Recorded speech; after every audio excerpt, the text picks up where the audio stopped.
All right, I'll get started then. I would like to call this meeting to order today for the regular San Francisco Elections Commission meeting. Today is Wednesday, December 16th, 2020. It is 3:01 p.m. Are there any special announcements, Secretary? Or could you read the beginning? Sure. Okay.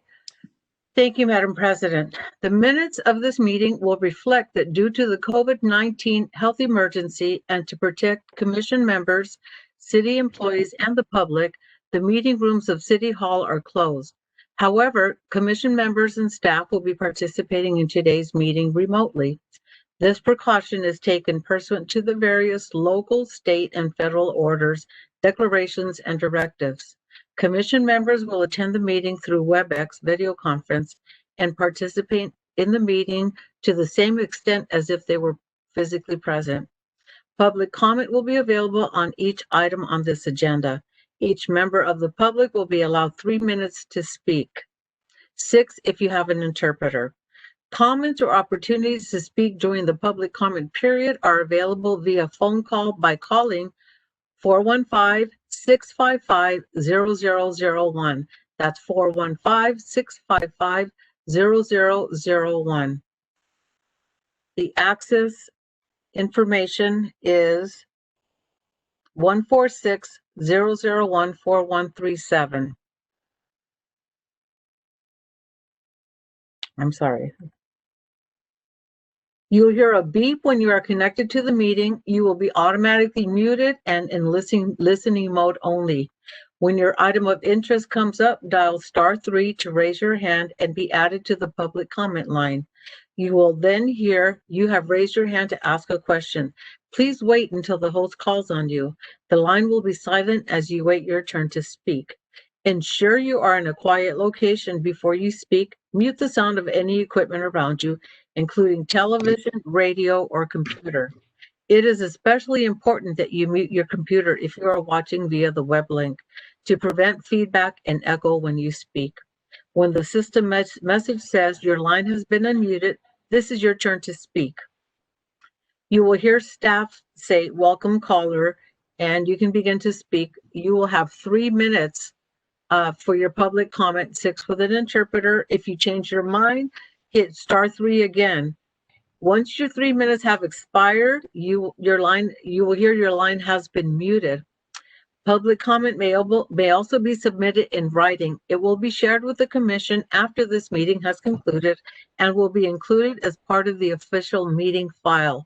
Written comments should be sent to elections.commission@sfgov.org.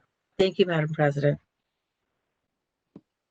Thank you. Can you please take roll call, please? Sure. Vice President Mogi? Here. I'm sorry, President Mogi. I'm so sorry. Okay. Vice President Bernholz? She might still be trying to get in. I can check. Yeah, actually, she just said saying she's trying to log in. Okay. Okay, let me see. She's just will be a little late. I'll let her know if she needs to. Okay. Commissioner Jung? I'm here. Commissioner Jordanic? Sure. Commissioner Rowe? Here. Commissioner Donaldson? Here. Okay. Okay, so we have met quorum.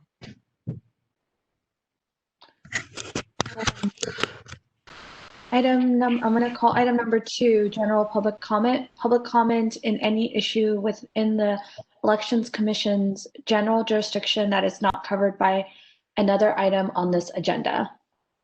Are there any public comment today?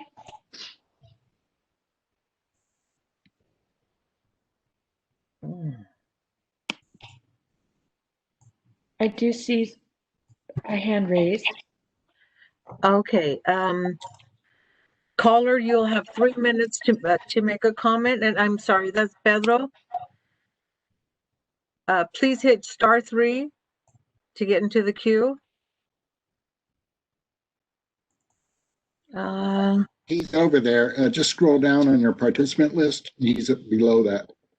Okay, I'm taking you off mute. Sorry. Thank you. Hi, can you hear me okay? Yes, thank you, Bella. Great. This is Pedro. I'm the Senior Policy Coordinator for Fair Vote, based here in San Francisco, and also here as myself, as a resident. We were happy to see the statement of voter and the election be certified since the last meeting. Part of very successful election, but also part of what I was curious about was what kind of turnout we saw, which was historic turnout. But we also saw some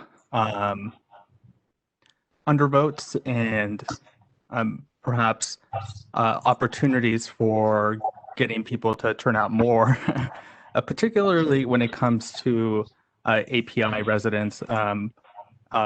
We noticed that there were a lot of registered API voters, Chinese American voters, who did not vote despite being registered in some of the district elections. And for us, we were thinking, well, it's a good opportunity for some greater efforts to engage with that particular community.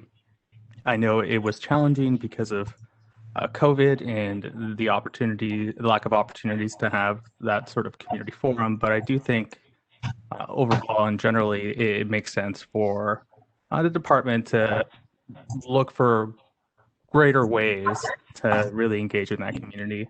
And I've expressed this to several different organizations that are based here locally about this kind of turnout gap that we saw. We also saw that similar patterns compared to previous elections around SF State. And that has to do, I think, a lot with remote learning. Because students weren't here, they didn't necessarily turn out in this last election.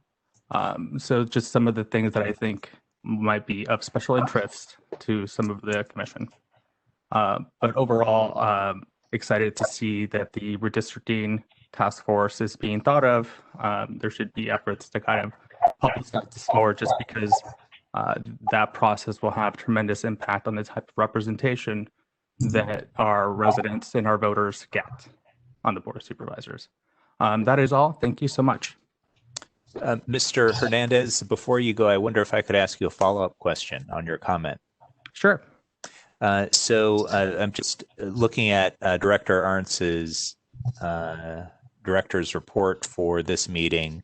He reports that the final turnout was 86.33% of registered voters who actually did cast votes. You mentioned that there was a lower turnout for the APA community. What was that figure? Well, it's hard to kind of gauge what that exact figure was. I was paying special attention, particularly to the District 11 race, because I was asked to kind of give an analysis of what happened there. And I used this, the statewide database that's available, the redistricting database, to kind of see where registered voters are and compare that to the ballots casted, and noticed a downward trend towards the more surnamed Chinese voters that were the less turnout we saw. It's hard to kind of, without the final numbers and turnout numbers out quite yet and organized by surname, I can't give you an exact figure, but I would say that in comparison to other groups, that there was less engagement. And what you mentioned that you had reached out to certain community organizations. Which organizations were those? Well, I was asked to present to the San Francisco District 11 Democratic Club. And I certainly highlighted for them that, this is a community that needs to be engaged with on local issues, and that would probably help close the gap in terms of turnout, or not as heightened turnout for that particular community. And last question, you encouraged the commission and the department to look for greater ways to reach out. What suggestions do you have? I think that's a great question, right? And it's really about trying to meet where those voters are. Their places of congregation. It's hard to congregate these days. That would be the traditional approach. But certainly, I think as efforts are made to kind of address the needs of working families, that presents an opportunity maybe throughout the city in conjunction with others to kind of remind folks, they can register to vote, or just try to find ways to be able to enlighten folks about the kind of civic issues and the ways that they could be involved in. I think that it's really about making sure people feel like they have a stake in the election. So that might be a more political issue, but I think certainly making sure that we have more information there, and perhaps just more signage in their language around vote centers, around same-day voter registration and turnout, that you can vote early would be helpful. I do think overall the department did a great job at handling this election in a way that made sure that we had the highest turnout we've seen in terms of ballots cast in San Francisco history. So I think that's worthy of great praise. But I do also wanted to speak to that particular issue, that there might be some communities that didn't turn out as high as other communities. Yeah, well, thank you for raising that, and thank you for allowing me to question you. And I invite Director Arntz to respond if he has a response. No pressure to do so right now. And thanks for your question.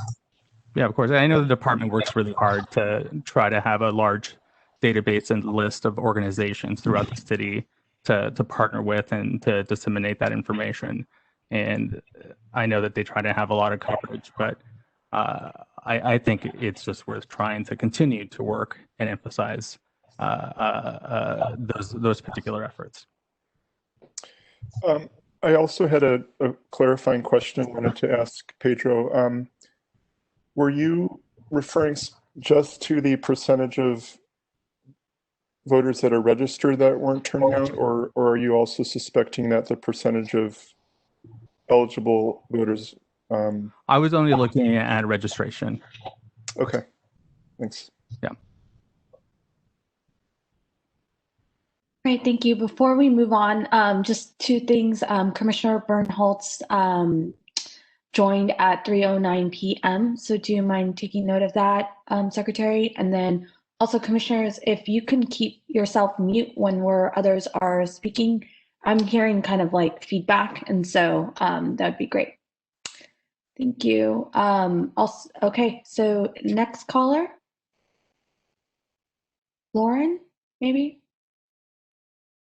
Oh, I'm sorry, I was on mute. Yes, it's Lauren. And Lauren, I will unmute you now. You'll have 3 minutes to speak. Hi, can you hear me? Yes. Hi, Awesome. Lauren. Hi there. I just wanted to say thank you. A lot of thank yous. I came to the last meeting and there was some public comment, and I just wanted to thank you all for being so responsive to it and acting on so much of it so quickly. Thank you for including a local dial-in phone number so people don't have to pay for long distance calls to participate. That's just so important for inclusion. Thank you for all the efforts to make documents more accessible to people who use screen readers. I did a check. I'm not an expert, but they're looking a lot better. And thank you for sharing meeting information on Twitter and YouTube. It's really helpful, especially for folks who can't attend the meeting, to be able to see what happened in time to do something with the information. I really appreciate all of these efforts. Thank you. Thank you. Do we have any other callers on the line who would like to comment? Okay, thank you. Great, thank you. Then public comment is closed. I will move on to item number 3, which, hold on. Okay, approval of minutes of previous meetings, discussion and possible action on the July 8th, 2020 and July 15th, 2020 and November 18th, 2020 meeting minutes to be presented for approval by the commission. I feel like it's just, that was a typo. And we are not, we are approving. There were two meetings in July. Oh, there was, I do now Yes. recall. Sorry. Okay. So July 8th, July 15th and November 18th. The draft minutes are in attachments. Are there any comments, or if not, then I would like a motion to approve the minutes.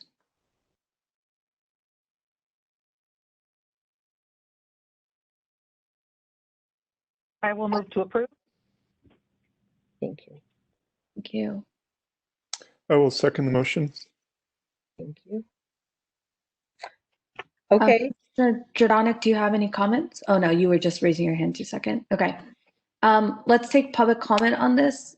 Is there any public comment on our minutes on item number 3? Oops. Was someone else speaking? I'm sorry. So we do have a caller on the line. It says call in user 13. So I will go ahead and unmute you. You'll have 3 minutes to speak, and here you go. Can you hear me now? Yes. Great. It's David Pilpel. This is on the minutes of July 8th, 15th, and November 18th. Check. Okay, thank you. Okay. So I have some relatively minor typos to call out on the July 8th minutes. The closed session doesn't list the subject matter. I mean, it just says public employee hiring, I believe is, yeah, but it doesn't indicate what position. I believe it was the commission secretary, but I think that should be clear. It does not list the time that the commission went into and exited closed session, nor the attendance who was present in closed session, all of which are required under the Sunshine Ordinance. And finally, on the July 8th set, page 2 at the top has the wrong date. It has July 15th. So that is confusing and perhaps could be fixed. That's the July 8th set. On the July 15th set, I think it would be helpful for the number of acronyms that were used throughout the minutes, DCA, IT, OSV, TAC, API, IVO, RFI, and DHR. The first time they're referenced, I think it would be helpful to spell out those acronyms and then perhaps use a parenthetical if there is a second reference so that anyone would know what those acronyms are referring to. Both on the July 15th and November 18th minutes, because there were 1 or 2 members absent when the roll call votes are listed. I'm not sure if members absent should be listed as absent or not. That may be a question either for the city attorney or just a question of how a practice. I mean, the minutes do indicate that the members were absent, but the votes then appear to only be 4 or 5. And just finally, on the November 18th set of minutes on page 4, there's a reference to Deputy City Attorney Andrew Shen on page 4 that instead of saying DCA for Deputy City Attorney, which again should be spelled out, says DPA. Okay. Anyway, those were my comments on the minutes. The content is okay. This was just, form more than substance. Thank you. Okay, thank you. I need him to proofread my legal briefs. I refuse. I will not do that. I will not eat green eggs and ham. All right, let's move on. I do just on that note. May I note that makes a good point on July 15, the July 15 minutes in paragraph 5. I believe the acronym is APIA vote. Okay. And I'd like to ask a question before Mr. Pell hangs up, please. Mr. I'm Pell, here. Nice to see you again. This is Commissioner Rowe. Nice to see you too. Former frequent attender of ours and was also an appointee of our redistricting task force 10 years ago. We'll talk about that on the next item. I figured that's why you were here. Good to see you. I wanted to ask a question. You said, I think you said it was the July 8th minutes didn't list the participants of the closed session, and that was a sunshine ordinance violation is your understanding? Is that what you said?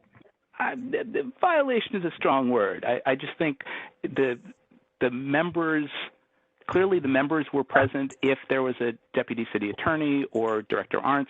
Just the whole universe of who attended the closed session, unless there's a reason not to disclose, is supposed to be listed. Jenna can probably advise you better on that, or Andrew. Before I ask Mr. Pilpel, were there any other violations that you thought might rise to the level of actual violations of law other than that one? Again, I don't know that any of these are strict violations. I just think it's better form to fix those if you can, and perhaps if you just give direction to the secretary and working with the deputy city attorney to fix whatever is necessary to fix, that would take care of it. I don't want to make a bigger deal about this. Thank you.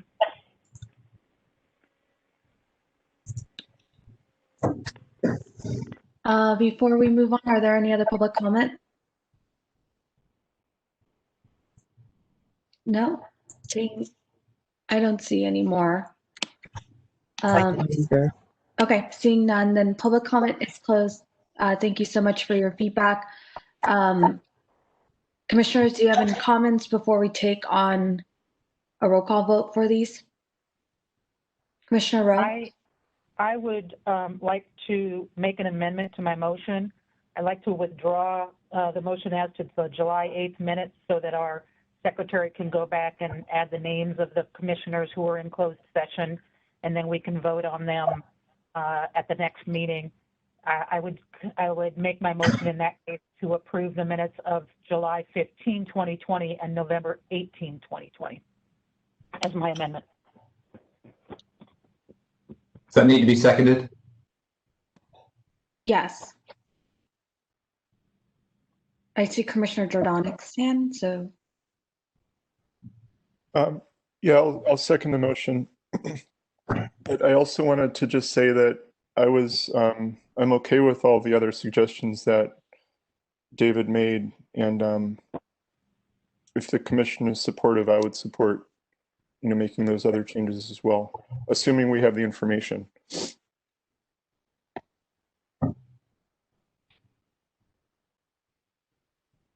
That's all. Okay. I do think we should make the edits on the July 8th. I think more in the future, I would prefer us, if we are using acronyms, that we do list them and name them in future meeting minutes. I can look back and support and add them on, but I'm okay with the way it is as of right now.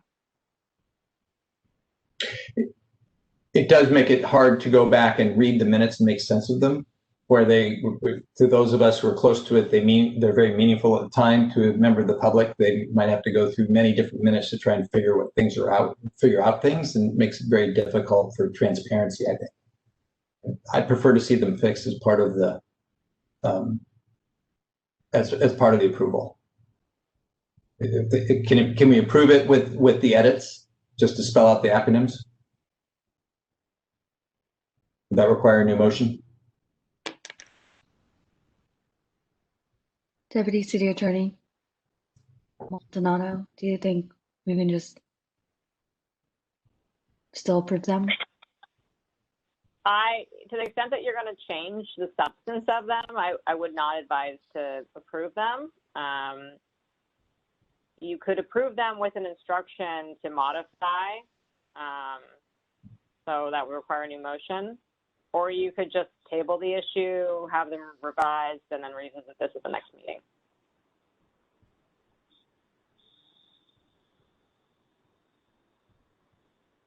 So if anything, then yeah, we would just have to make another motion to bring this up to another meeting. I wonder, President Mogi, to save time, can we just have them can we vote on them with instruction to spell out those changes? Yeah, I think that would make sense to me, with those being the sole changes. Okay, I heard the instructions as to at least spell out the acronyms and correct the closed session attendees. There were other feedback as well. I didn't catch all of them. So I would just recommend those two as the listed, and then we can vote on it right now. I would say as to the July 8th ones, I think we need to see how they're amended before we vote on them, because I don't know if we all right now could remember who was at the July 8th meeting and make sure they're accurate. So that's the reason I withdrew as to July 8th. I think that we need to see the actual new minutes before we vote on them. With respect to the other two, I think I agree with everyone that it's a good idea for the future to go ahead and spell out the acronyms, but I don't think it's a reason not to vote on them today. I think we should just approve them as is.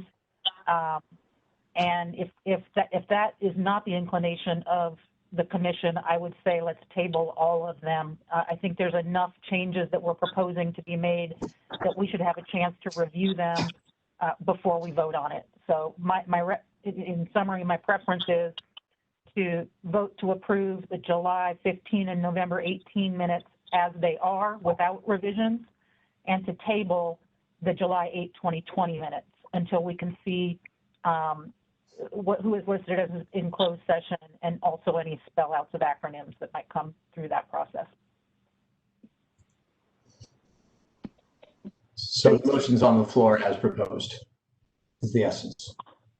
Correct. So, and it was seconded by Commissioner Jordanek. Do we need to take public comment again? I think we already took public comment on that. Correct. Huh? I'm sorry. You do not need to take public comment again. Okay. If that's all right, I'm gonna ask Secretary to take roll call, please.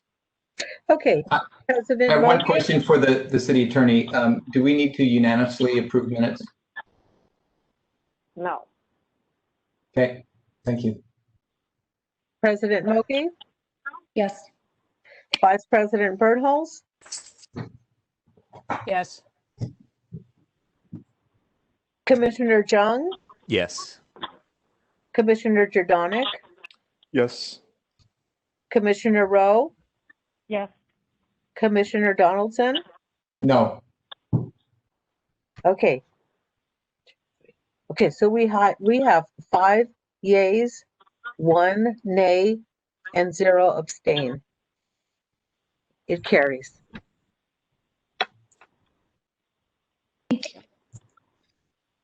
Okay, well, I'll bring back the July 8th minutes in the next meeting. Okay, let's move on to item number 4, Redistricting Task Force Committee, discussion and possible action regarding appointment of members to the Redistricting Task Force Committee for 2021-22 pursuant to Charter 13.110 and related matters. I will pass this along to Commissioner Donaldson, who has prepared the attachments. Yes.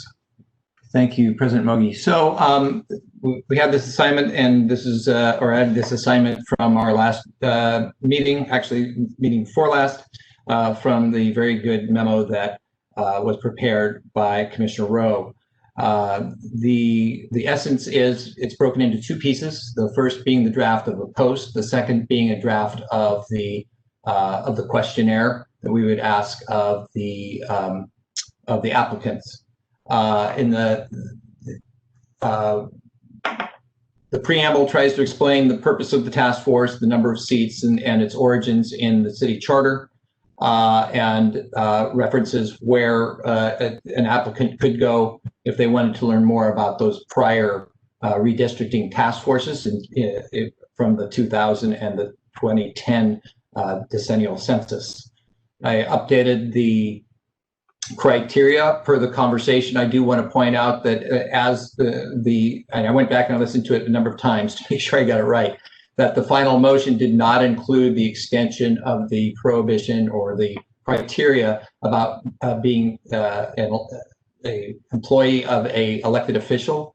We did not include the extension to the state, so it doesn't include that. We had an extensive conversation on it, so we just want to make sure that's clear. It wasn't forgotten. Finally, then the application questions, and added the question to indicate to request indication of civic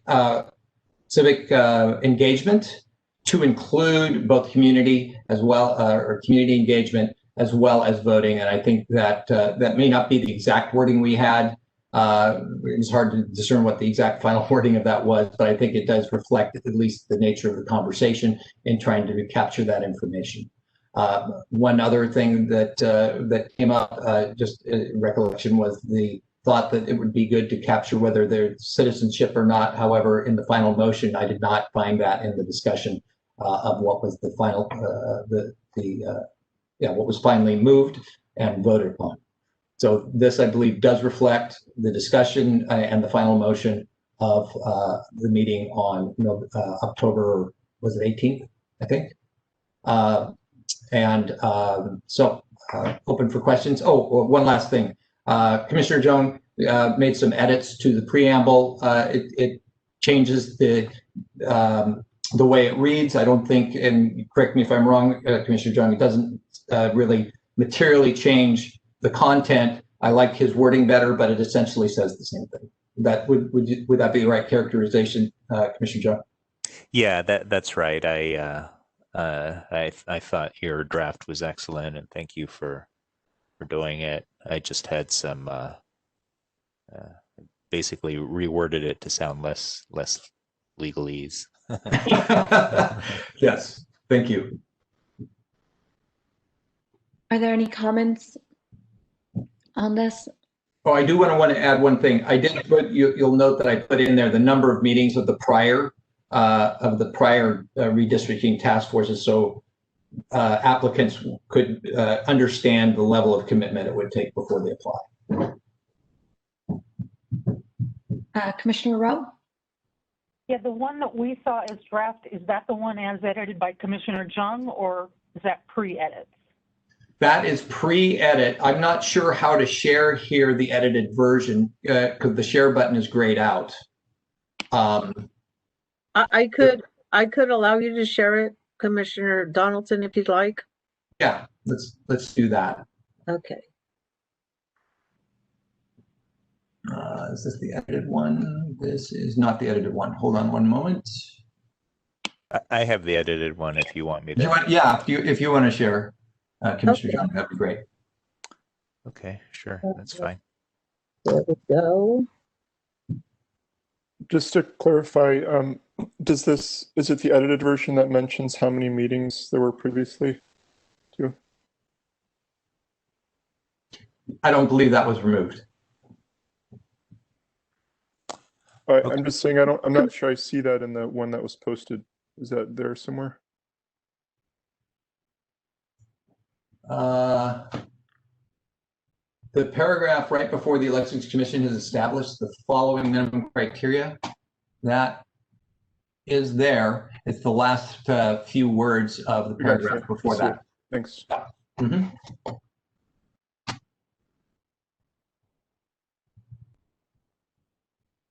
Would it be helpful, Commissioner Donaldson, if I just ran through them? Of course. Okay, so it's pretty simple. So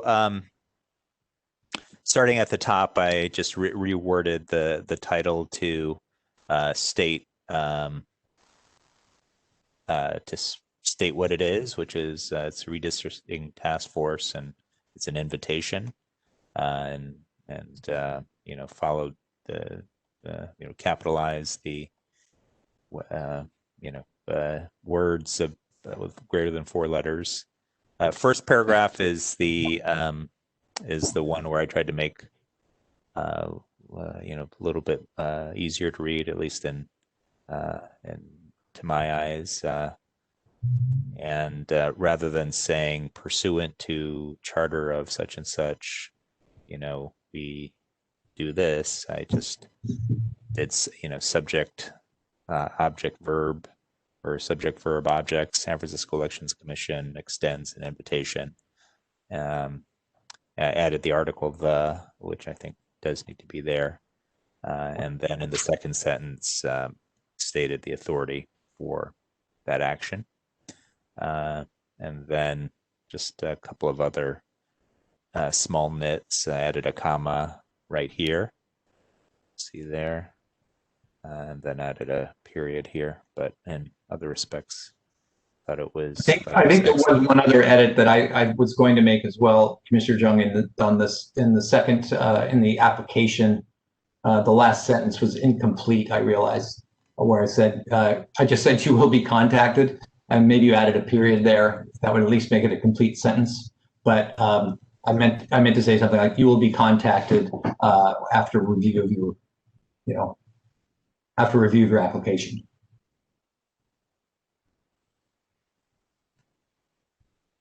I don't know that we want to put in anything other than that, like a date certain, but. The one other comment I would have, Commissioner Jung, is removing the supervisorial district as part of the redistricting. I'm wondering, because I'm not sure it's otherwise clear what the redistricting is about, and that applicants may think that they are applying for redistricting beyond supervisorial districts. That's why I put that there. Okay. I don't know how anyone else feels about that, but I think that being clear about that would be useful to applicants.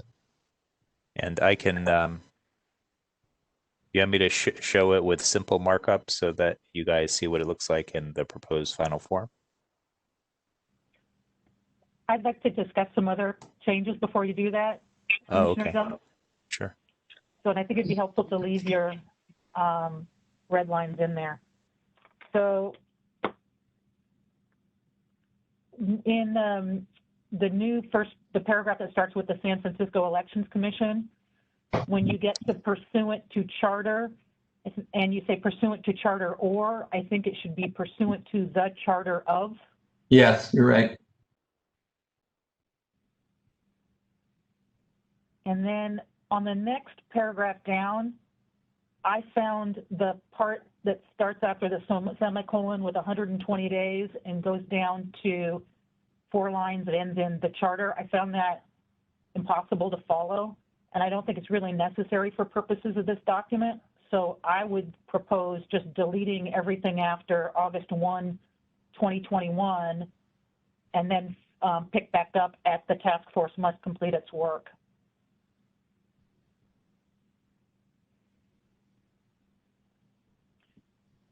And then when you're going down to the first criteria 1 through 5, Commissioner Jung, I think after the one on number 5, semicolon, we should add the word and to indicate that these are all requirements. And then when you get down to the next set of additional criteria, I think we should, instead of using periods at the end, we should use semicolons to be consistent. And add and after item 4. And then when you go back up above that for consideration by the Elections Commission, it was that just the one you were on, but the opening sentence. Right above number 1, delete the word are between applicants are must. And then in item number 4, where it says description your civic, it should be description of your civic. And those were the edits I had.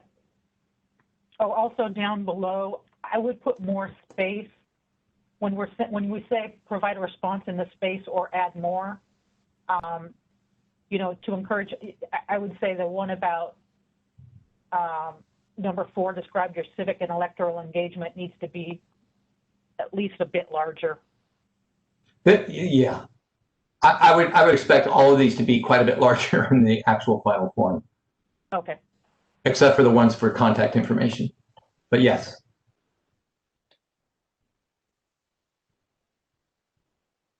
Are there any other comments? I'd just like to mention that just so everybody understands why I put that into the 120 days, 60 days, and all that. That's as it's stated in the chart.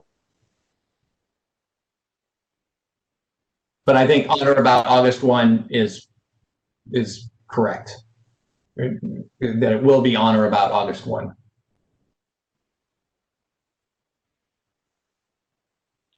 Okay. Yeah, I was not disagreeing with the requirements. It just seemed to me confusing and not really. Yeah. No, that's fine. For this document. Yeah. Before I go into my comments, are there any other comments from Commission? I just have one question of Director Arntz on this. The city charter actually says that the director will deliver to the Board of Supervisors a report on whether existing districts represent the requirements of the districts based on the decennial census. What is the likelihood that you would say, no, we don't need to change? 0. Okay, that's it. Thank you. Okay. Commissioner Jordanek, I see your hand up as well. Yeah, I just had one suggestion on the sentence that was saying how many meetings there were previously, but also, so I was just going to suggest simplifying that sentence. Can you scroll down so it's visible? Yeah, so instead of saying the number of meetings of the 2000 and 2010, I was thinking it could just say the 2000 and 2010 Census Redistricting Task Forces had 14 and 30 meetings, respectively. And then the thing I wanted to ask was that like over approximately 1 year, or was it like over a year and a half? Do we know? So I think it would be helpful to say like over what time period. I think it's listed above, is my understanding.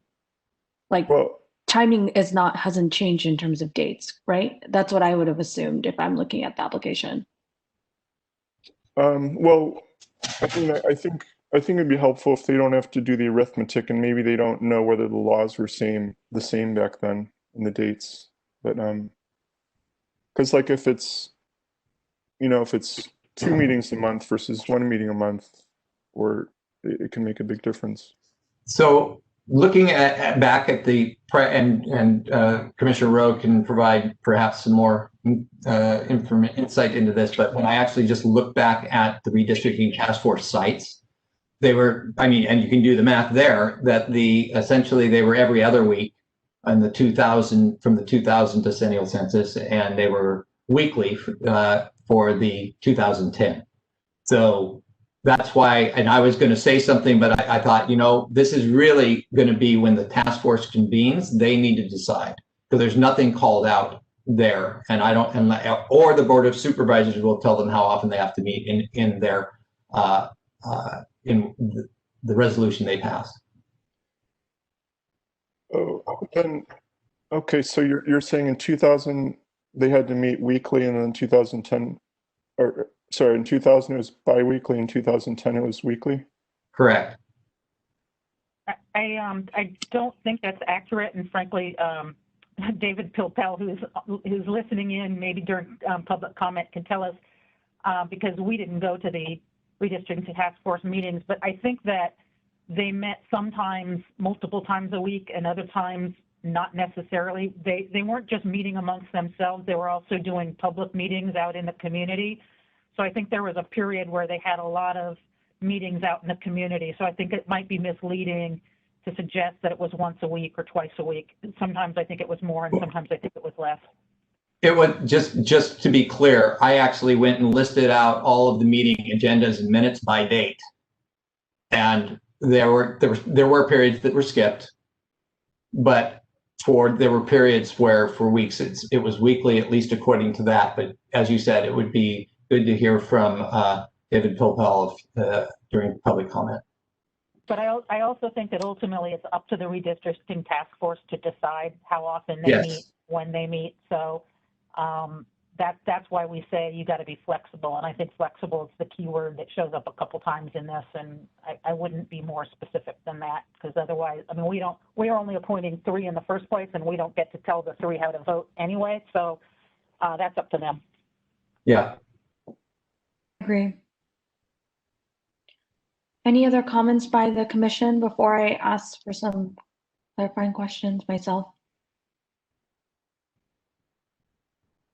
Okay. Nope.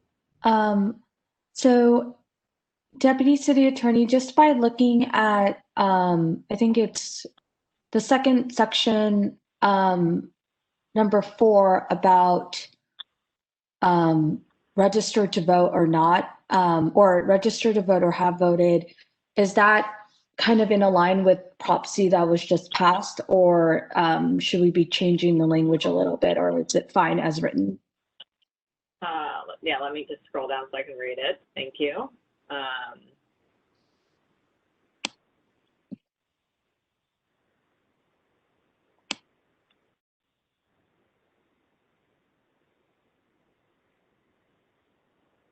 I'm not seeing on the screen I'm looking at, which is the only copy of the document I have, the portion regarding voter registration.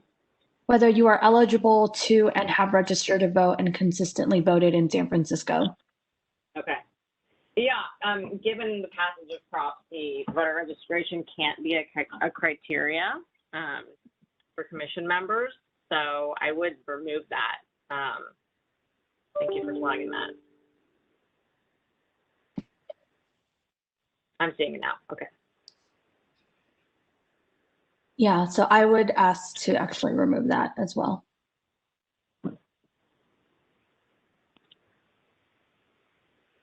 Okay, that was actually just my question. Commissioner Donaldson, thank you so much for putting this together. I really appreciate it. Always takes, a team effort for us to get there. But before we, move on, or perhaps. I just have one comment on this. So we can make no mention of, I mean, maybe that's too much emphasis on voting, but you're saying, because now it doesn't make any sense, but not limited to community organizations. That doesn't, you might as well just let that all out. You might as well just say description of your civic and electoral engagement, period. But yeah, I mean, actually that makes most sense in terms of how it doesn't make any sense to have but not limited to now, but including but not limited to. I just don't. It seems to me like it would be helpful to give some guidance as to what kinds of things they would want to comment on. And the extent to which they have voted in San Francisco seems like a demonstration of this.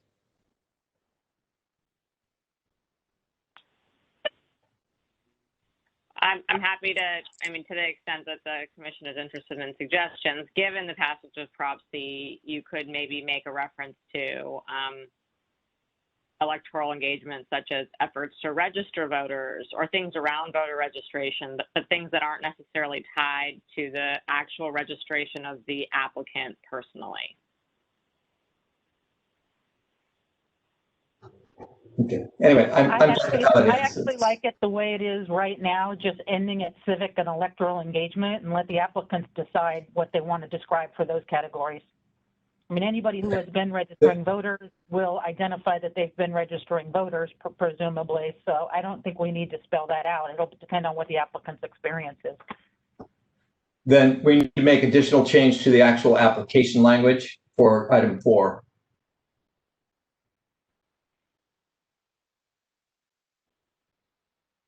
Strike the same language.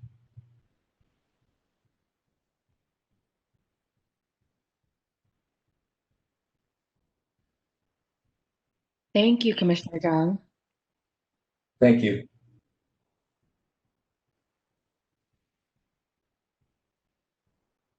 Ideally, I think today we wanted to take this meeting to adopt this application with the amendments that have been just proposed right now. And so if the commission does feel comfortable, that is something that it was one of our goals to accomplish. How, do you feel comfortable putting a motion on the table? I will move to adopt the application as amended here as the commission's application for the 2020 redistricting task force. I'll second the motion. Commissioner Donaldson? Thank you. Do we have any comments from the commission before I go into Commissioner Jordanek, before we go into public comment?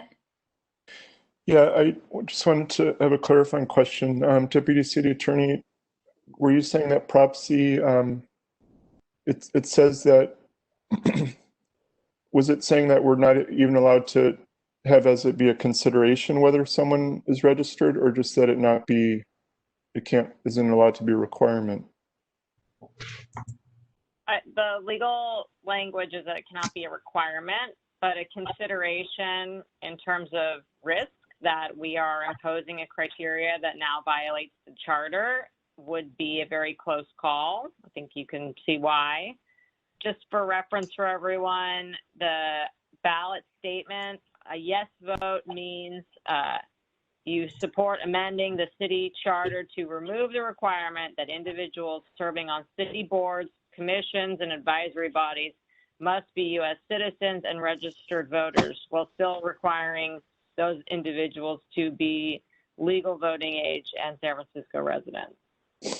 So that's the criteria that's now been changed. I guess my concern would be that if,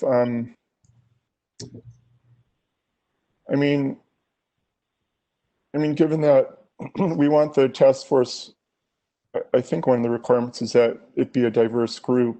I would be concerned that if we don't even have the information, then we could potentially choose 3 people that aren't registered voters, and maybe that wouldn't be reflective if we don't have the information. I know at the last meeting, we did spend quite a bit of time talking about it, and it seemed like it was important to a lot of the commissioners that we at least have the information, and without making it a requirement, though. Well, the last time we discussed it, Prop C didn't pass, and I did mention it, that if there is a passage of Prop C, I really do discourage us for even putting it on. So there's a little bit of a difference there. I think if their Prop C didn't pass, I think the commission felt strongly, so we wanted to put put that in the application. Okay, so are we, I just want to caution that if we don't have the information, we could potentially appoint no one that's a registered voter. So I just want to. I think that's what the voters under Prop C told us that we have to do. We can't, we might be able to consider it, I suppose, but I think that's violating the spirit of Prop C. And so I think under Prop C, we have to eliminate that criteria and shouldn't consider it. I think that's what the voters meant, and that's what we should do. Yeah, I agree on that one. And can I please stop sharing my screen? There's this thing is oversharing on things that I don't intend, and I don't want to violate privileged. Okay, I'm doing it now. No problem. And by the way, Charles, I haven't seen any oversharing. I don't think you violated any privilege. No, I'm in the middle of a meeting, so can I either call you back or can you quickly tell me when it's adjourned? Can you mute Commissioner Donaldson on your end? Sure. Thank you.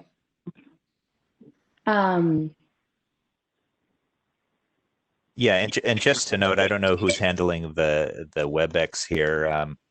There's kind of a funny feature where I had maximized the screen, and then when I shared it, WebEx removed kind of the application bar at the end and inadvertently showed some content underneath. That's primarily what I was referring to. So just a caution for those of you who share in the future, not that you're worried about sharing privileged information yourself. It's acting a little strange today, Commissioner Jung.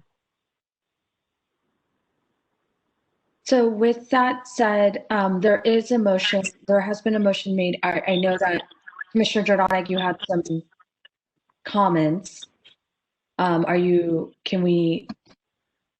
you have a different suggestion, or if you feel okay, then I would like to move on to public comment. I feel okay, just something I want to express, and it seems like,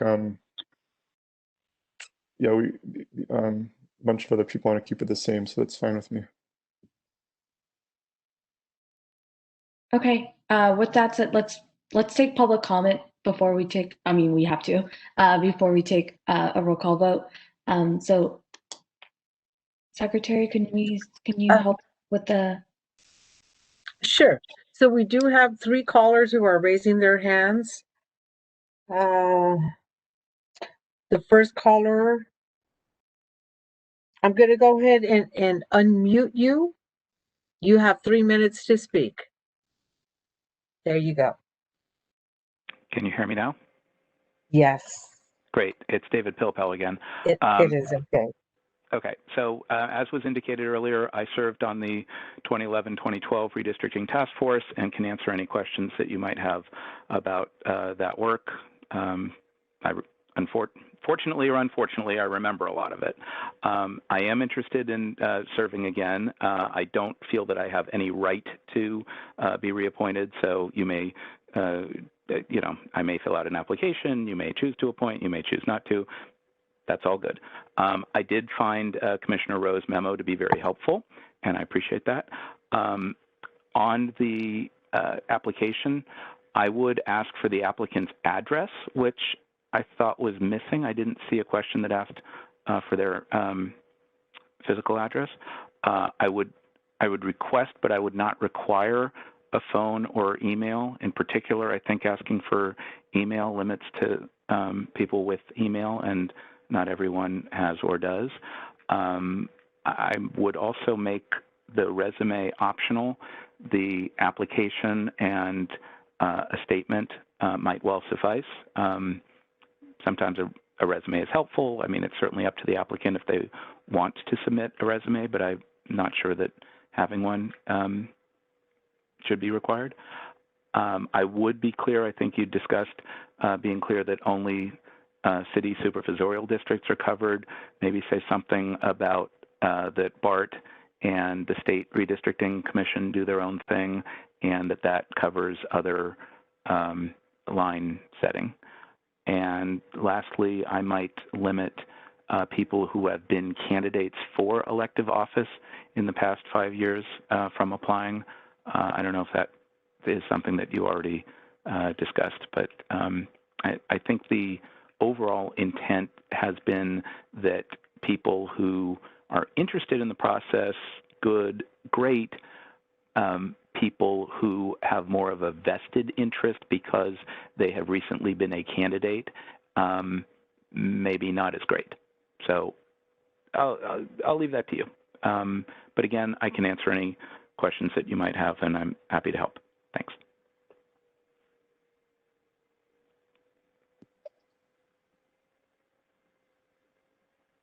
Thank you. I have a question for Mr. Pilpel, if you don't mind it answering, and if you don't feel comfortable, that's okay too. But I have a recollection, maybe wrong, that you or one of the other task force members gave the feedback last time that the Elections Commission's appointees in some ways sat a little bit apart from the political body's appointees. And I as I recall it, you felt that, it's important to have some really neutral, nonpartisan appointees to the commission. And so this is actually my last meeting. I won't be here during this next selection process, but for the benefit of the commission who will eventually be selecting people, am I right in remembering that that was your feedback? And if so, can you kind of explain what it meant? Let's see. I don't recall specifically having that view, but I'm not opposed to that, and I could certainly be with that idea. I think inevitably the mayor and the Board of Supervisors will tend to appoint people based on their political considerations, and I think it makes sense for the commission's appointments to be less political in nature. I certainly know from my work on the task force that I had pretty strong views about lines and neighborhoods and communities of interest and all of that, but that there was necessarily give and take amongst the members about how the lines were ultimately drawn. I think it. I guess my broadest view is that diversity has lots of different aspects, and it's not simply gender, race, or other things like that. It's age, it's viewpoint, it's political party, it's education, it's all kinds of things. And I think having diverse views is helpful to the process. I mean, this is why we've got a 9-member body appointed by 3 different entities. I think there's a lot of wisdom in how this whole thing is structured. I don't know if that answers your question. Thank you.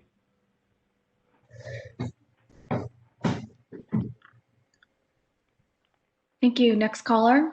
Okay, next caller is Jen Say. Jen, you're unmuted. You'll have 3 minutes to comment. Hi, can you hear me? Yes. Oh, great. Thanks. I have 2 comments, and kind of going back to the recently edited version that you guys are working on.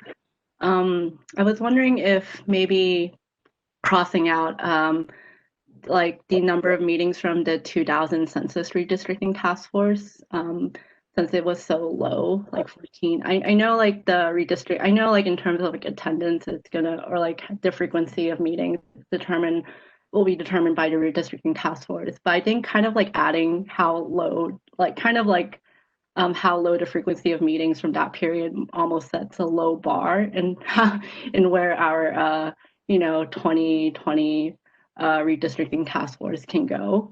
And I think maybe like because even like when you look at the frequency of meetings, the number of meetings from 2010, you can tell that it's really like heavy towards the end of the deadline, like towards the deadline, as opposed to in the beginning of the when the redistricting task force convenes.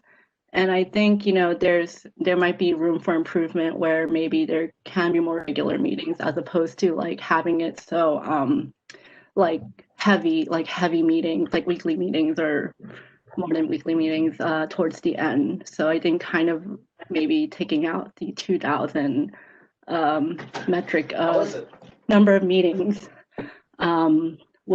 that's my suggestion. Another thing is I'm wondering after this meeting, where will the public be able to access the amended document of this form? That's all.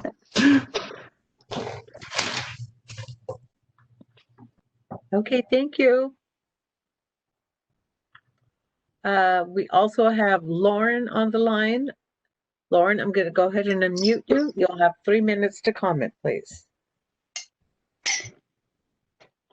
Hi, okay, so as a member of the Ballot Simplification Committee, I just wanted to express that I appreciate the challenge of live editing a document like this that gets technical and has legal implications.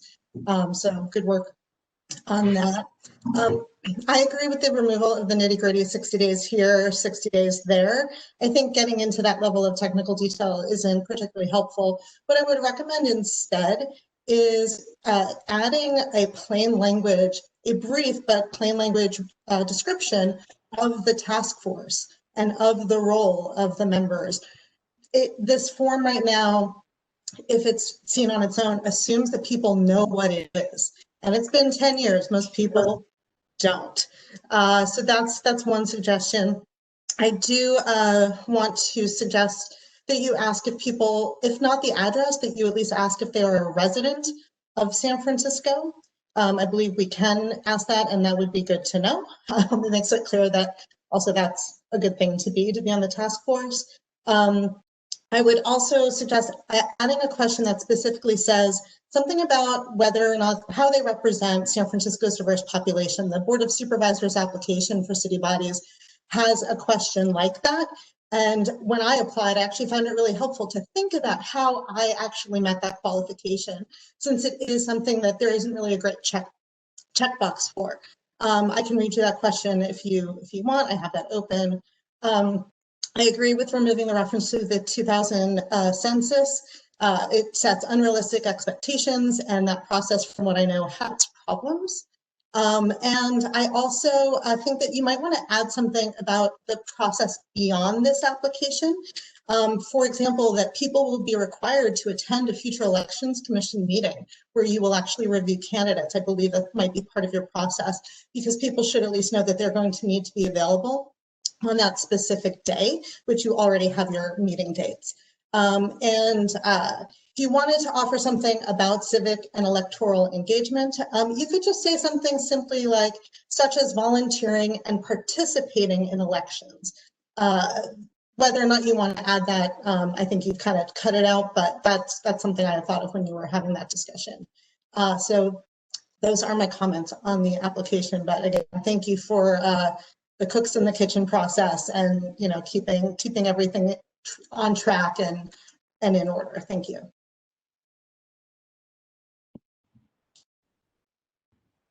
I'd like to ask the speaker, you mentioned the question you were talking about. Can you state what that, you said you would read it if you Oh yeah, absolutely. asked? Yes, let's see. It says, pursuant to Charter Section 4.101A1, please state how your qualifications represent the communities of interest, neighborhoods, and the diversity in ethnicity, race, age, sex, sexual orientation, gender identity, types of disabilities, and any other relevant demographic qualities of the city and county of San Francisco. And that prompted me to really think about, my identity, and to make sure that as I was applying to the Board of Supervisors for my seat, that I made sure to really think about whether or not I was really representing the diversity needed, or at least some part of diversity. It's just kind of a nice jog. Yeah. Is this actually what it says in 4.101A1, or is that question written separately? That's in the application for boards, commissions, committees, and task forces for the Board of Supervisors, which I believe is available on the Board of Supervisors website. I'm not sure if they've updated it after the election. It does have some questions you wouldn't be able to ask, but it has that question there. Thank you. Or I can Thank you for your comments as well. Very helpful. You're welcome.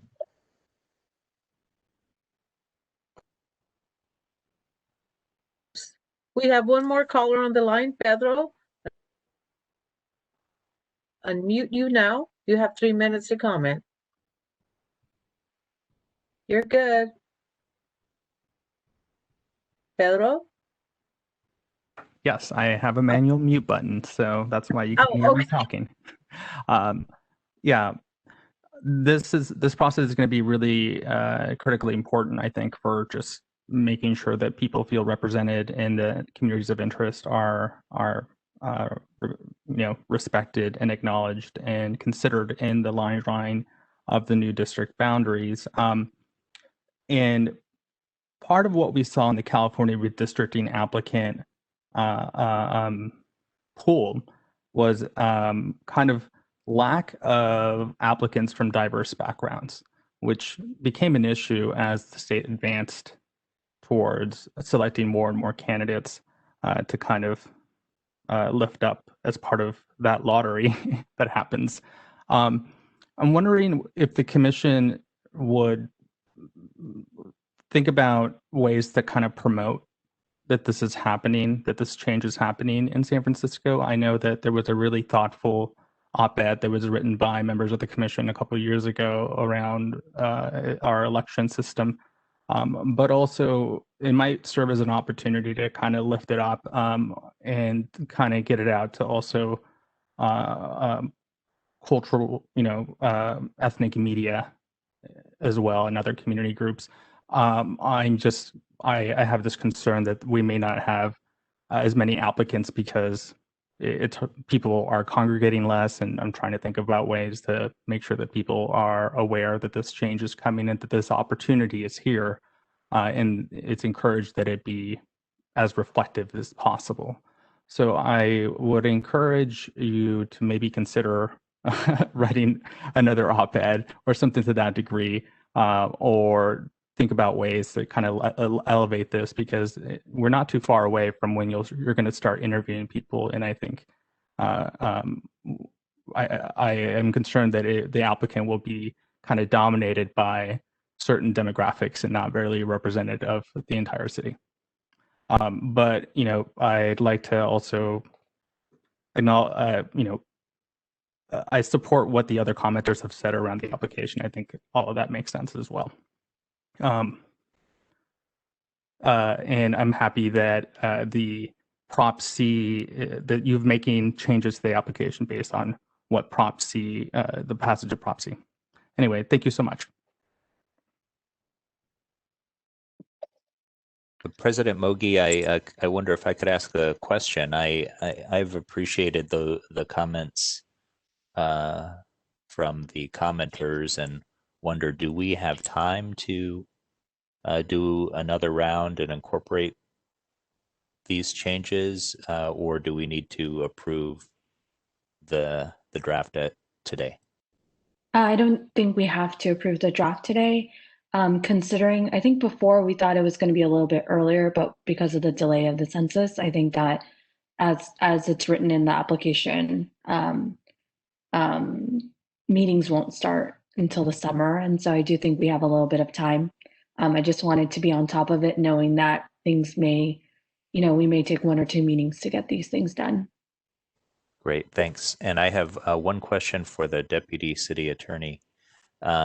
Deputy City Attorney, I hate to make an issue of this, but during the WebEx share, I just described a feature of the screen share that's, I think, inadvertent, and it did show a bottom piece of my screen and also showed the underlying screen when I tried to fix it. And I have a duty to protect the confidences of my clients, and wondering, is it possible to think through a remedy before posting this video to the public, or perhaps posting the audio only as to that portion? I'm happy to confer with you after the meeting about how we might be able to do that with the tech capabilities we have. At a minimum, I imagine we can post some sort of written notice attendant to the meeting that is reflective of an inadvertent disclosure. Okay, well, let's talk after this meeting.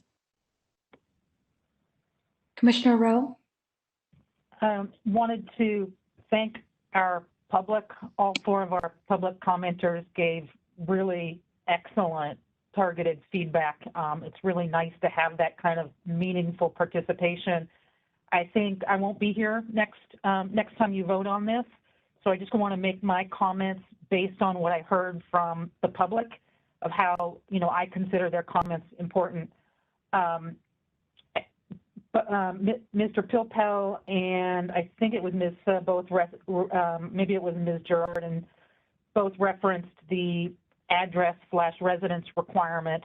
I do like the idea of having somebody tell us whether they're a resident of San Francisco. I don't so much care about the physical address, but I do think residency would be important. I also thought that Mr. Pilpel's comment about the resume was a very good one, that we the resume should be optional. We don't want to sort of pre-screen for people who easily have a resume on hand. We want to encourage people who might not have the type of careers where they've got resumes sitting around. So if you're going to request a resume, which I think it should definitely be optional. I thought also Ms. Soos, and I'm sorry, Ms. Soos, if I'm pronouncing your last name wrong. I have a friend with a last name and she pronounces it a couple different ways, but I thought Ms. Soos' comment on deleting the 2010 number of meetings was really good. Let's encourage more meetings rather than setting a floor right in our document. So I thought that was good. With respect to your question about where the public will access the document, the commission is going to have to do it. It'll certainly be on the commission website, and I'm sure the commission will push it out through as many different ways as they can, which leads into, I think it was Ms. Girardin's comment that, actually, no, it was Mr. Hernandez, that we do need to publicize this to different groups. If the commission is inclined to do an op-ed, that's a great idea. But I also know that Director Arntz has a list of civic organizations and community organizations to whom he and the department push out election notices. And I think it might be a great idea to try to get that list and contact information from him and make sure we are letting all of those organizations know that we're seeking applications and why. So I would encourage somebody to talk to see if that can be shared in some way between the department.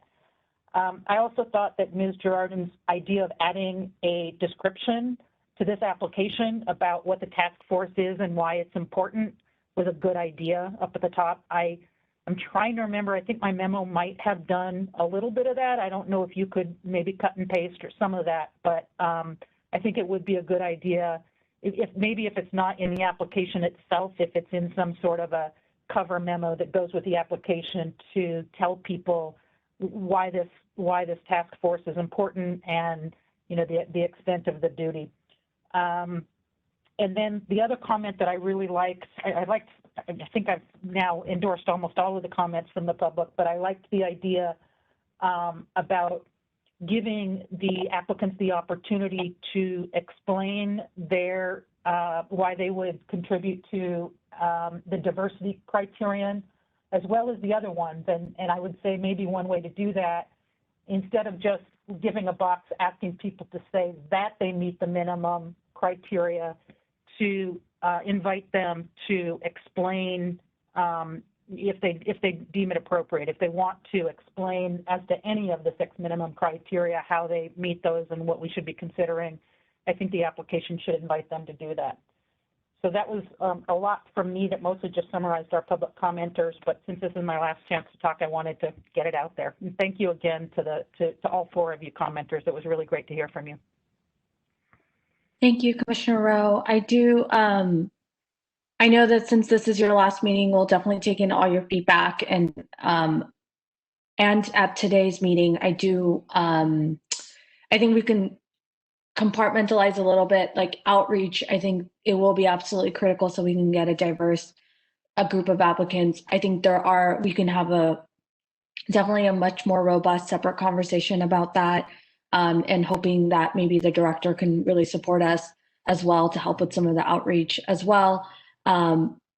But for today's conversation, I do want us to, at least I assume now it will be back to Commissioner Donaldson if we choose not to vote on the application, if the commissioners feel like there should be some more additions, since there were some incredible feedback that came back. I don't feel as comfortable as voting for,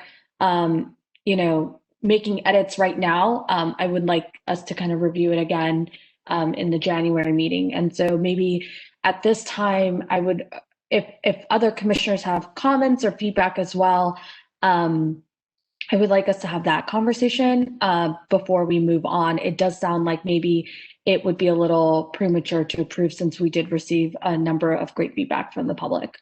So, or unless people are ready to vote on it, I don't feel as comfortable, but as Commissioner Rowe has mentioned, I do think that maybe even adding a little, as we are going to move on to another item talking about the recommendations for from the Office of Racial Equity, which we'll get more into. I think there is a huge push to really increase diversity, not just on this commission, but also on task force and others that are coming from our commission. And so I do want to be able to incorporate some of that into the application as well. Those are just my thoughts, but I would welcome the commission just put in provide some input right now, whether you want to move forward and vote on this, or if you would like to come back, as Commissioner Jung has said, at a next meeting, since we do still have a little bit of time.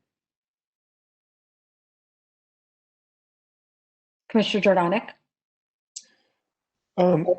Yeah, I agree that all the feedback that provided was excellent.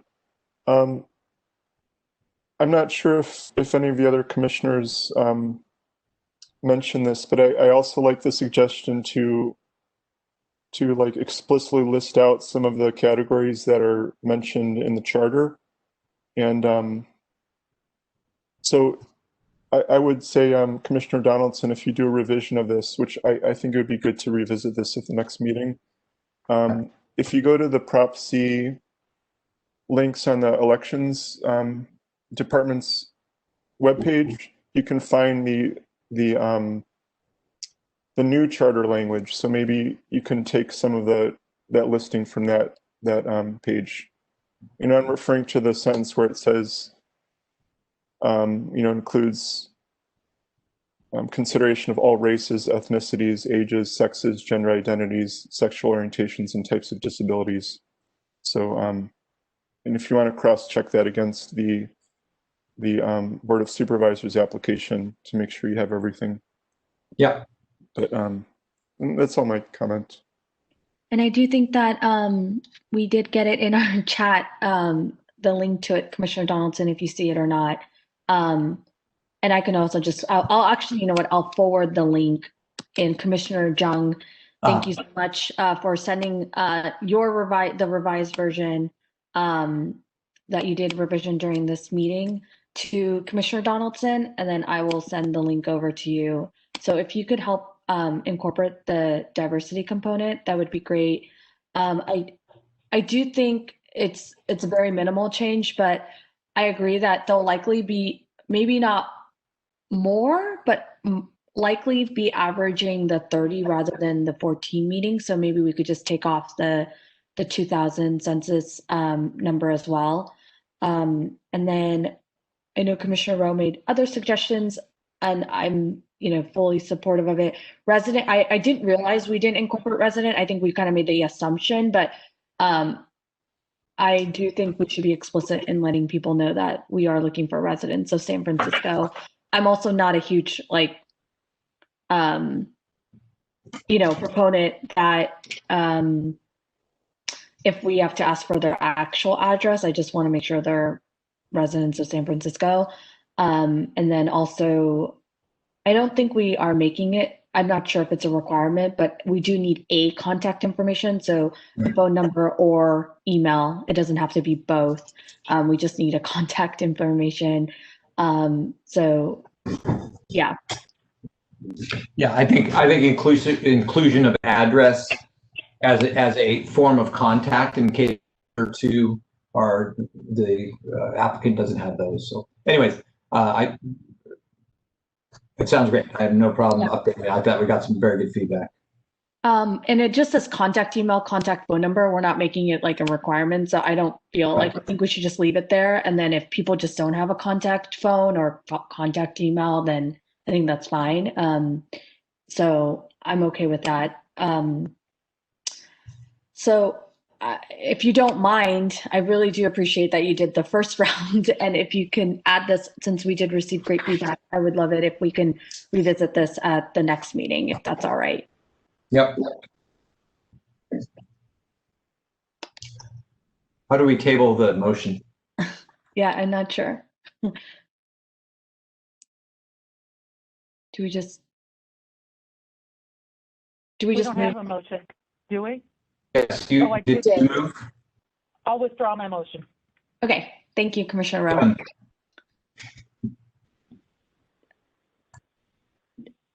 Is that good, Deputy City Attorney, or did you have something to say? Oh. Just withdraw the motion and then you're good. Okay, great. Thank you so much for the public for your feedback and comments. We do appreciate this. Most of us, except for Commissioner Rowe, we weren't obviously around for it. And so this has been really helpful. Great. If no one else has any comments, let's move on to item number 5. Item number 5 is Commissioner's report. Commissioner reports on topic not covered by another item on this agenda, meetings with public official, oversight and observation activities, long-range planning for commission activities and areas of study, proposed legislation which affects elections. I do have a couple of announcements, but before we do, and I bring this to the other, ask other commissioners if they have something to report. I do want to start out this portion by thanking Commissioner Rowe for her service. I thought we would still have you on that extension of the 60 days, but she did find, or not, sorry, there will be an appointment made by the public defender soon. And so this will officially be Commissioner Rowe's last meeting. And I wanted to thank you so much for your service, also including encouraging me to take on some leadership roles that I did not anticipate when I first joined the commission. And so I really do appreciate a lot of the support throughout, my time here so far. And so I just wanted to kick this off. And if other commissioners have comments, and then, I would love for Commissioner Rowe to say a couple of words in the end, but I just wanted to at least start the conversation with the group here. Commissioner Bernholz? Yes, I wanted to extend my personal thanks to you, Commissioner Rowe, for your commitment to the city and county, and also as a colleague, you've been a wise guide for those of us who are new to this. It's been a great opportunity working with you, and thank you so much for your service.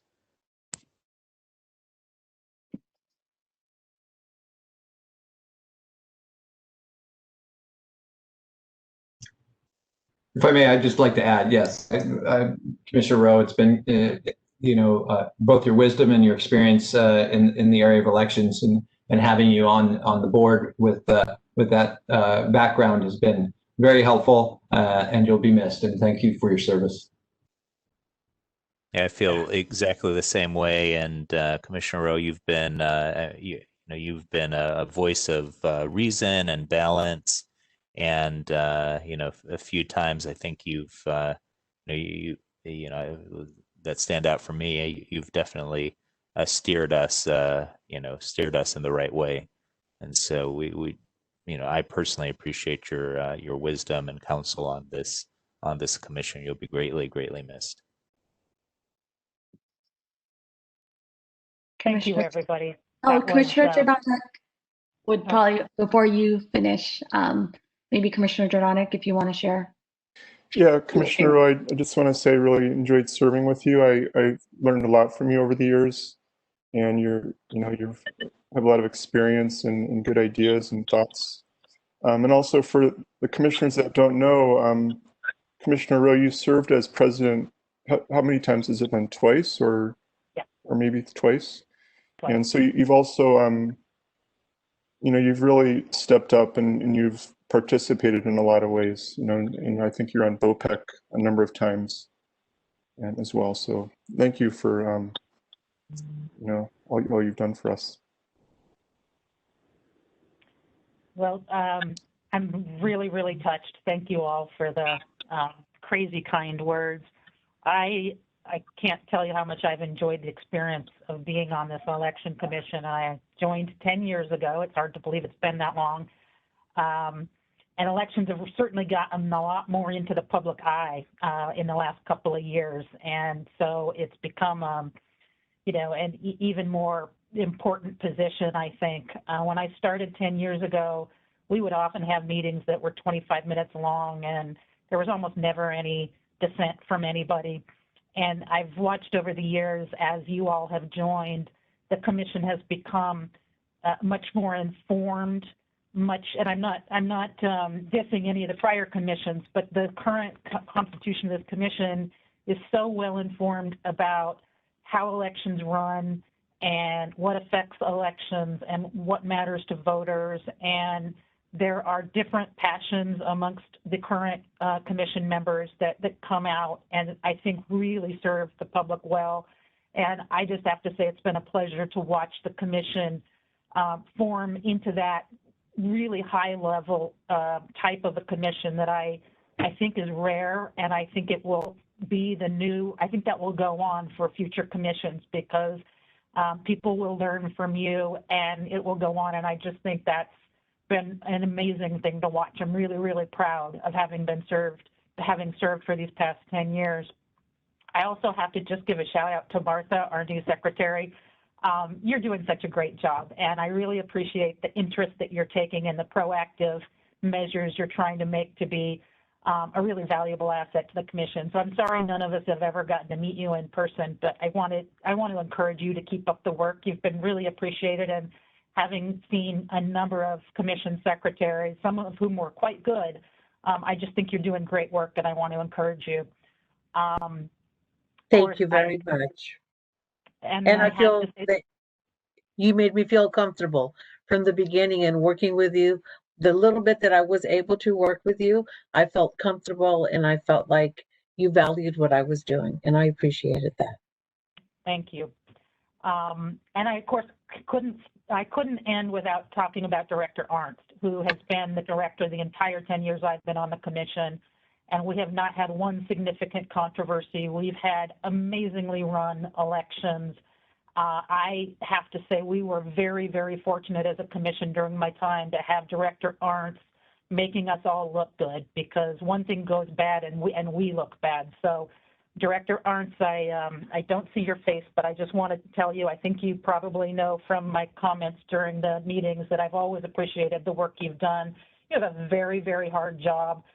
Not only do you have to be a technocrat, but you have to be able to deal with the public and politicians and us commissioners who can sometimes be intrusive. So all of those skills have been really appreciated by me, and I think you made our jobs quite a lot easier. So thank you very, very much, and I hope you will go on and continue to be our Director of Elections for a very long time. The new appointment is going to be starting on January 1st. Her name is Becca Chappell. I'm not sure if she would be able to make it onto this particular call, but she has attended the past few meetings of the Elections Commission, so she's been following, and I reached out to Public Defender Raju, and he and his office did some interviewing of folks and selected Becca, so she'll be here officially at the next meeting, and I'm sure she will do great work as well. So thank you, everybody. Truly, truly has been an honor on my part. Thank you, Commissioner Rowe. Really appreciate everything that you've done. Yes, you were, like what Commissioner Jung said, our voice of reason sometimes when we have different opinions, and building consensus is definitely a hard thing with such a strong commission with, we have really strong values of trying to run a really, great commission and to support the department. So thank you for always doing that for us. I really appreciate it, and we'll miss you so much. That's why I was like in denial. I was actually surprised that the replacement happened, and which made sense. Your term is ending, and I was like having to admit that. So thank you so much. Let's does anyone else have any other reports to present today in Commissioner's report? Commissioner Jordanek. Yeah, I just wanted to make sure this is more your item, President Mogi, but you want to mention your letter that you sent out too? So I don't have anything. I helped you a little bit with that, but sure. Yeah. I was able to send the letter to Mayor Breed and CC'd and emailed to our California delegates, commending the director for his wonderful work and his whole department Even following up, I received emails, follow-ups saying thank you so much.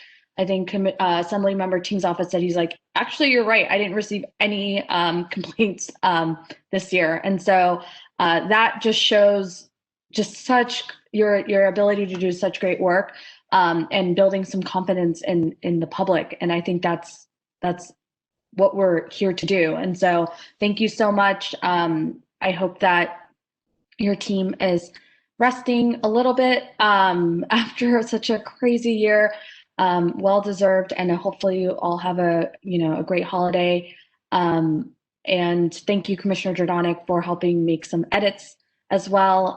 We were able to submit it about a week after the election was certified. And one last actually announcement on my end is that the Board of Education has opened up their application process for the Board of Ed seat that is available. I could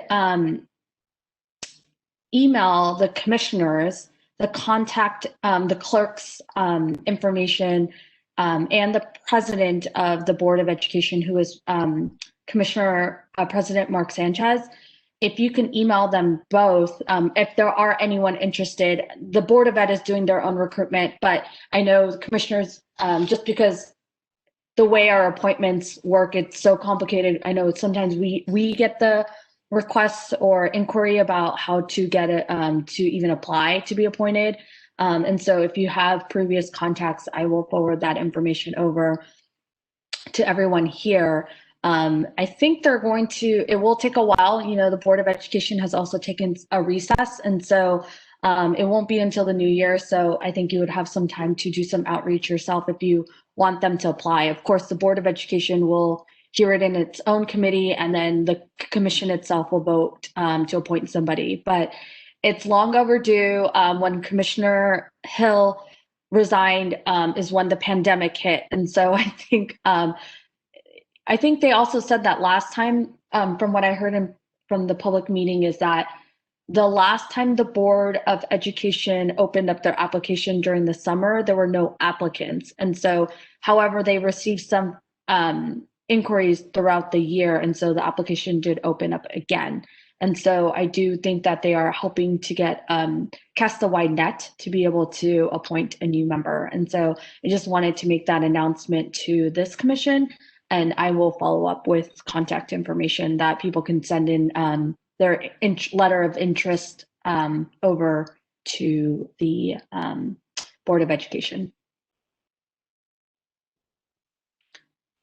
Okay, there are no other reports. I will move on to public comment for Commissioner's report. Oh, we have 2 hands raised. Okay, Lauren, I'm going to, if you can, you have 3 minutes to comment. Oh, there we go. Okay, great. Thank you for mentioning the process has been started with for the open seat. And I'm also wondering if the public can get access to that information. I know that, Ballot Simplification Committee, we've had an empty seat that comes from the Department of Elections for a while. So I can already think of some questions I might have about where our process might be, but also just, members of the public helping community groups amplify that to really get the word out, I think would be very helpful. So that's my request there for consideration. Thank you. Thank you.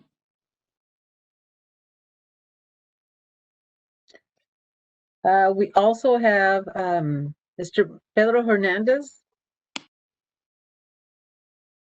You have 3 minutes to comment.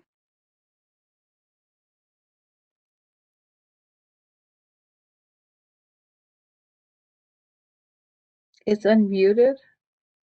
Yes. Oh, there you go. I'm sorry, I keep doing no, that. that was me. I Okay. also wanted to express gratitude for Commissioner Rowe's service over the years. The public and our stakeholders has relied on the great work of commissioners and the work and the service they bring, and making sure that the Department of Elections and our elections are accessible to all, and that democracy is exercised here. And I saw John smile, and it's always a good thing when you see John Arntz smile. So over some of the comments. But thank you so much for your years of service. I know that you will be missed, having been attending these meetings over the years. I have always respected and appreciated your contributions. So thank you.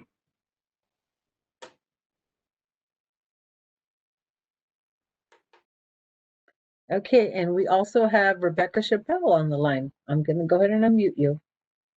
Great, thank you. I just wanted to introduce myself to the commission. My name's Becca Chappell, and I will be replacing Commissioner Rowe. And I'm very excited to work with you all. I look forward to joining the January meeting as a participant. Welcome soon. Thank you. Thank you. Just so the public is aware, I'm really not sure, Commissioner Jordanek, I feel like we can post it on our website if folks want to know the contact info. I can share. It is the clerk, Esther Casco. Her email is CASCOE as in Esther @sfusd.edu, and then Mark Sanchez @sfusd.edu, MarkSanchez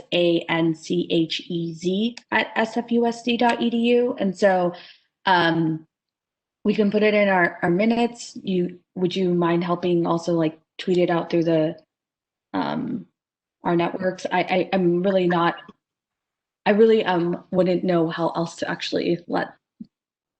Since it is the Board of EDC, I feel like the Board of Ed will have it's on its own website and everything else. But I know intuitively the public wouldn't really know what to do because it's very complicated with 7 elected bodies having to appoint a seat in our commission. I know it's a little unique, so.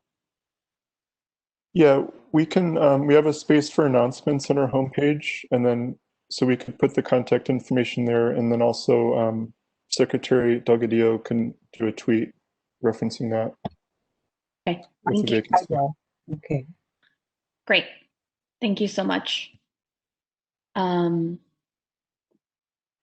Great, if there are no other comments from the commission, I will move on to, and public comment is closed, and then I will move on to item number 6, Director's Report. Director Arntz. All right, thank you, President Hoagie. So, well, first, thank you very much for the good words and also for the letter that the commission issued. That was very kind, and people in the department certainly appreciated the recognition from the commission. That's a big deal. It doesn't really happen a lot in that manner. So formalizing that kind of communication to, and I also like usually when emails go out to everyone or like a broad email list about the department or me, it's not usually good information or a good opinion. So that's actually good to see something going out to a number of people with positive information or comments about the department. So I was really glad to see that. But also, while I do appreciate all commissioners equally, I will miss Jill Rowe being on this commission. I thought that she did a fantastic job for all the years, and it wasn't always as mellow as she mentioned in her report. And so I do think I agree that she's a good source of reason for the commission through time. So I'll miss her certainly, and I welcome Ms. Chappelle going forward. So on the director's report, I really don't have anything to add. I can take any questions, although I will say that the mayor's office indicated this morning that departments can expect cuts in their current fiscal year budgets. The number that was thrown out this morning was 7.5%. Each department needs to find 7.5% reductions in their current fiscal year budgets, with a 2.5% contingency cuts should the need arise to remove more funding from the departments. But at the same time, the mayor's office usually contacts departments and gives them a target number. So I don't know if elections reduction will be a true 7.5%, especially at this point in the fiscal cycle, since we've already gone through our biggest expense with the election. But as we go forward, I'll report back to the commission what the potential cuts are here in the department for the current fiscal year, and also for the next fiscal year, the budget that we'll actually be bringing to the commission next month in January. We'll likely be showing more cuts than what we normally would put in a budget going forward in a fiscal year. So the budget cuts are coming. They're happening right now, and I'll keep the commission apprised as we go forward. So other than that, I can take any questions on the director's report information in there. Do we need a BOPEC meeting then if you want us to review the budget, or did we decide that we're going to just review it as a commission? Right. So we need two. We need two hearings. So if the commission hears it in January, then again in February during the normal commission meeting times. So if the commission entertains the budget in January, then again in February, that represents the two hearings, the two public hearings for the department's budget. But it's a certain date that the commission has to hear the budget in February. I think it's February 14th. So there might have to be earlier or a special commissions meeting in February if the 14th is the date for the second public hearing, because the commission meets on the 17th in February.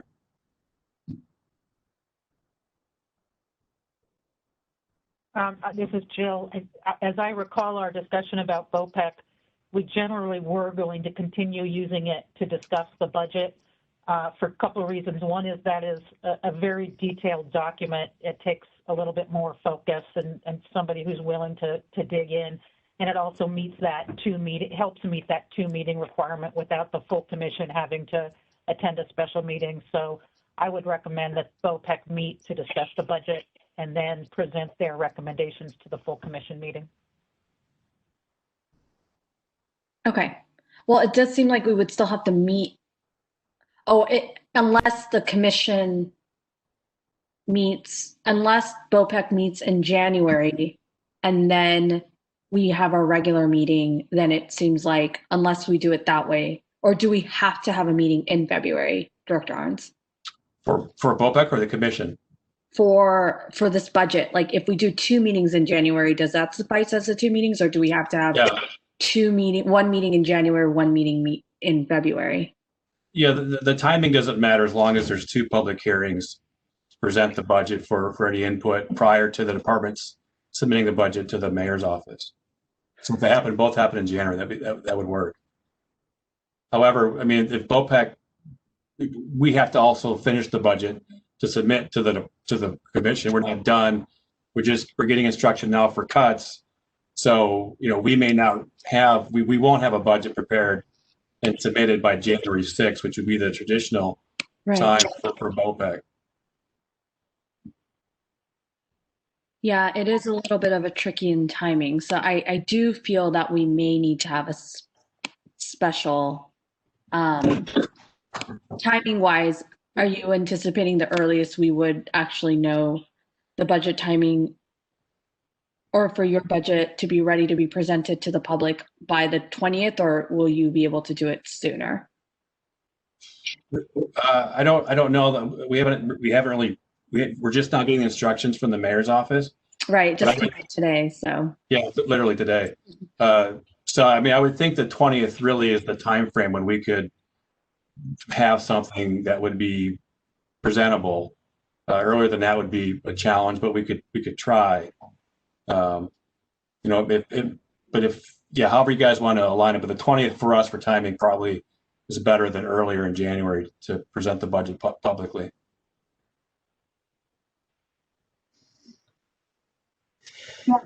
Let's think this through a little bit. I do think that maybe it would be ideal to have BOPEC meet and then we hear it at a commission hearing, whether that is on January 20th or we have to hold a special to do it. But I think sometime in January, we should try to have BOPEC meet, as Commissioner Rowe said. And thank you for a reminder. I think you read my face. I was like, what did we decide?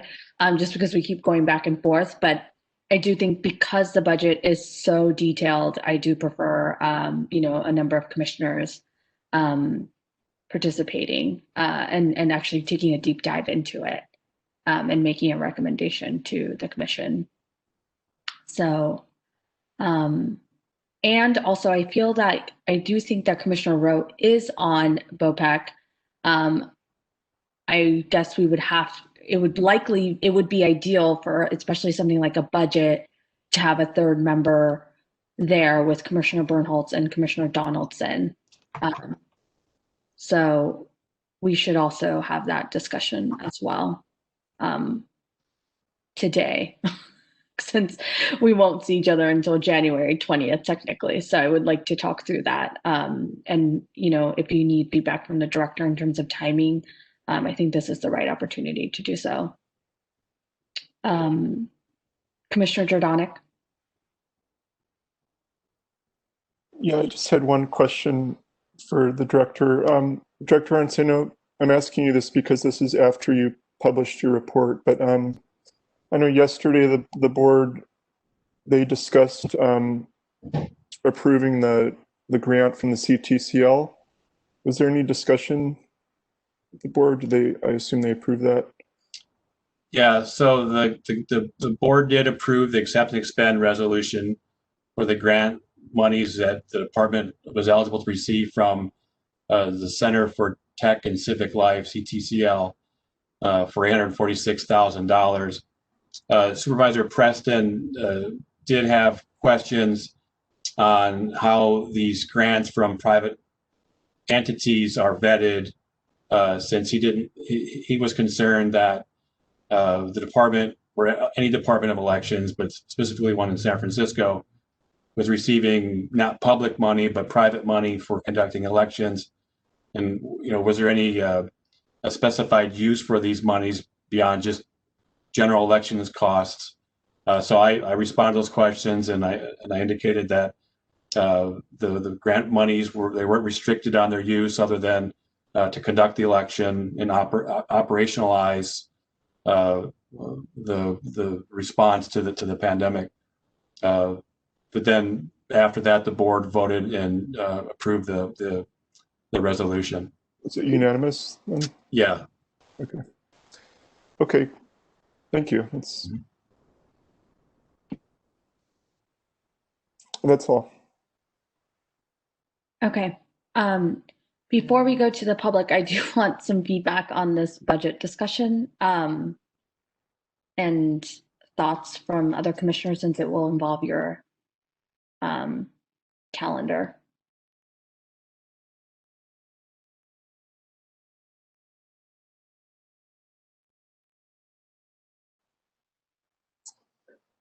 President Mogi, I have a couple of a question and suggestion. Or maybe this is for Director Arntz, but Director Arntz, what would be the latest you would need the approval from the commission for your budget process to be okay? I think it's the 14th. I'll have to get. I've asked. Hold on. Because the reason I'm asking is if the commission can approve it in February, then BOPEC could meet in February. Yeah, I think it's. My understanding, Commissioner Jordanek, was that the budget had to have 2 public hearings prior to submission to the mayor's office, and I think this year the budget goes on the 22nd. Of which month? Of February. Okay. And so, unless something's changed from last year, I think if there is a meeting prior to the commission's traditional meeting, the third Wednesday of the month, which would be February 17th, if there were, for us, it would be helpful too if the first meeting is BOPEC or a special commission meeting, if it were in February 3rd or 10th, because we only have time to prepare the documents and go. And also we have to consider the possibly going to vote center model and not having polling places in 2022. So for us, the 10th would be the best date to submit the budget to the BOPEC or a special commission, and then the 17th, the full commission review and hopefully approve that budget. Of February? Correct. Yeah. Yeah. So President Mogi, I think it is a good idea to have BOPEC hear it, and then And whether that be in, first week of February or some other date, I guess I'll leave it up to whatever, people think. Okay, it does seem like timing wise we can still make it work then. We may have to call a special if the 14th is the deadline. If it is the 22nd, then we can still meet in a regular meeting. And so let's kind of work through that then. I appreciate that kind of brainstorming just so we can prepare accordingly. I just would really, I was not obviously like ready to try to schedule like a special or a BOPEC or have folks participate in that before our 20th meeting in January. So, okay, that is helpful. And so it seems like we can move on to public comment. I just wanted to ask, so tentatively right. should be planning for BOPEC on the 10th of February? I think you could do the 3rd. That's technically the first Wednesday. Well, I heard Director Arndt saying that he thought the 10th would be necessary to take this to the 10th, or maybe that would be ideal. Is that correct, Director Arndt? Yeah, an extra week certainly is appreciated. Okay. Yeah, so the 10th is better for us. So it sounds like it's very dependent on when this has to be submitted. Yeah, and I think it's done the 22nd. So that having a BOPEC prior to the commission 17th, the commission meeting on the 17th, I think it meets the requirements. Commissioner Donaldson, just something for you to think through, whether it's the 10th or the 3rd, is it enough time for the public if they, want to really give feedback on our budget as well, that if we do it back-to-back meetings, like if we do meet on the 10th and then again on the 17th, like, is that too kind of close together? Do you want, so I'll leave it up to you and Director Arndt to decide on the 3rd or the 10th, but also something to consider is if it's just too close together or not. So with that in mind, we can aim for the 3rd, and and if we have to make changes before the 17th, then we can note those changes. Yeah, that makes sense. Okay. Thank you. Let's take public comment then, if there are no other comments. Okay, so we have 2 persons raising their hands. I believe the first one is Dave. If I'm not mistaken, I'm going to unmute you. Oops. Can you hear me now? Yes. Okay. I think I've been muted. Have I been muted? Unmuted? No, you're unmuted. Oh, okay, great. Sorry. David Pilpel again. Sorry, I was supposed to be going to do something else and I left it on the computer and I heard you talking about the timing on the budget. I seem to recall that there was some new provision that each board or commission has to have 2 hearings and they have to be spaced at least 15 days apart. I haven't looked up the specific code reference. I don't know if you talked about this, but if that's the case, then maybe you need to do a special BOPEC like the day before on the 2nd, so that the second read is on the 17th of the full commission.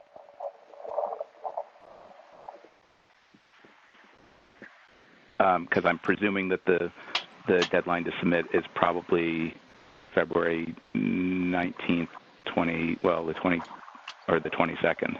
That's usually around that time, end of February. So it's probably the commission meeting on the 17th, but then the question is the second hearing. Okay, anyway, I'll leave that to you, and perhaps Jenica can get the code section and figure out what's required here. Yeah. I'll leave it at that. Thank you. Thanks. Thank you. Do we have any other callers on the line who would like to comment? There we go, Pedro Hernandez. All right, I'm ready this time. Yeah, I just wanted to comment on the director's report, and kind of it outlines a lot of the post-election information, which is really helpful, and we're really happy to see consistency in the Department of Elections when it comes to the releasing of cast vote records, the data, the public announcements. for the press that it kept on happening after the election as the results were being processed, I thought was really great. And all of this as voters were engaging on just 100% vote by mail, right? One of the things with vote by mail is that there's not that safeguard when a person, for example, makes an overvote on their ballot, and they put more than one candidate per ranking, or they cast a ballot for more candidates on some of the at-large races, or vote for more than one person on the vote for one contest. The ballot designed. Oh, I got muted and unmuted there. Or, okay, I'll keep going. Yeah, we see you fully. Yeah, so we saw a lot. That said, we think that the new ballot design was really helpful with curbing voter errors. We saw a lot less voter errors than we did in the previous repeated column elections. If you look at District 1, which was an open seat in 2016 and was an open seat this year, you see half as many overvotes in the contest this year. And we thought that was really encouraging, and that the new ballot design and format were great, along with the clear instructions that the ballot came with, and the work that the department has done to make sure that the language there is easily translatable. That said, we are grateful also for the outreach department's work. They were participants on a webinar that we did. Ev Pena, the outreach assistant manager, did a really great job at presenting. We did a joint webinar that we put online to kind of ask common questions about, all vote by mail and the way the elections results are rolled out, etc. And that covers a lot of my comments. But yeah, I mean, just overall looking forward in terms of improvements, we accessing the round by round information for ranked choice voting contest is easy for me to do because I know where to find it. I've been finding those all the time. I know where to look for them, and it's consistent for me. But on the front page, it's a summary report, and I don't know how much can be done to kind of make sure that that information is more easily accessible for the public, since it's the ranked choice voting rules that really determine who the winner of those contests are.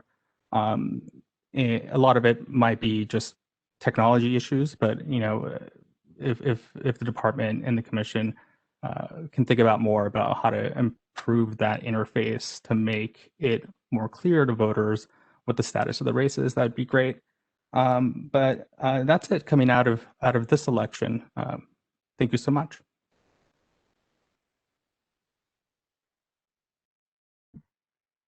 Okay, we have one more caller on the line. It is Lauren again. I will go ahead and unmute you.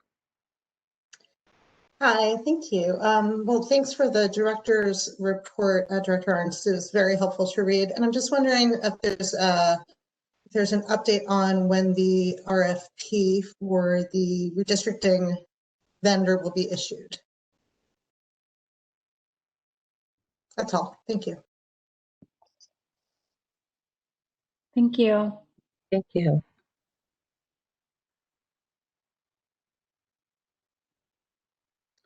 Do we have any other callers who would like to comment? Doesn't look that way, President Mulkey. Thank you.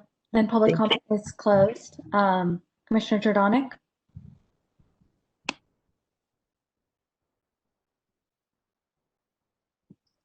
You're on mute. Sorry about that. Yeah, just following up on Ms. Giardin's comment. Also, in case all the commissioners aren't aware, she provided some really good, she took a look at the RFI that was issued 10 years ago, and she provided Director Arntz some really good feedback on the future RFP for the redistricting consultant. But yeah, Director Arntz,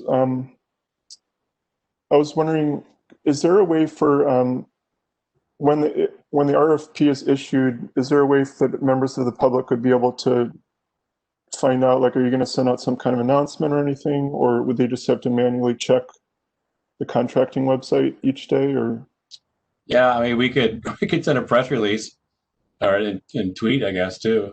We should RFP.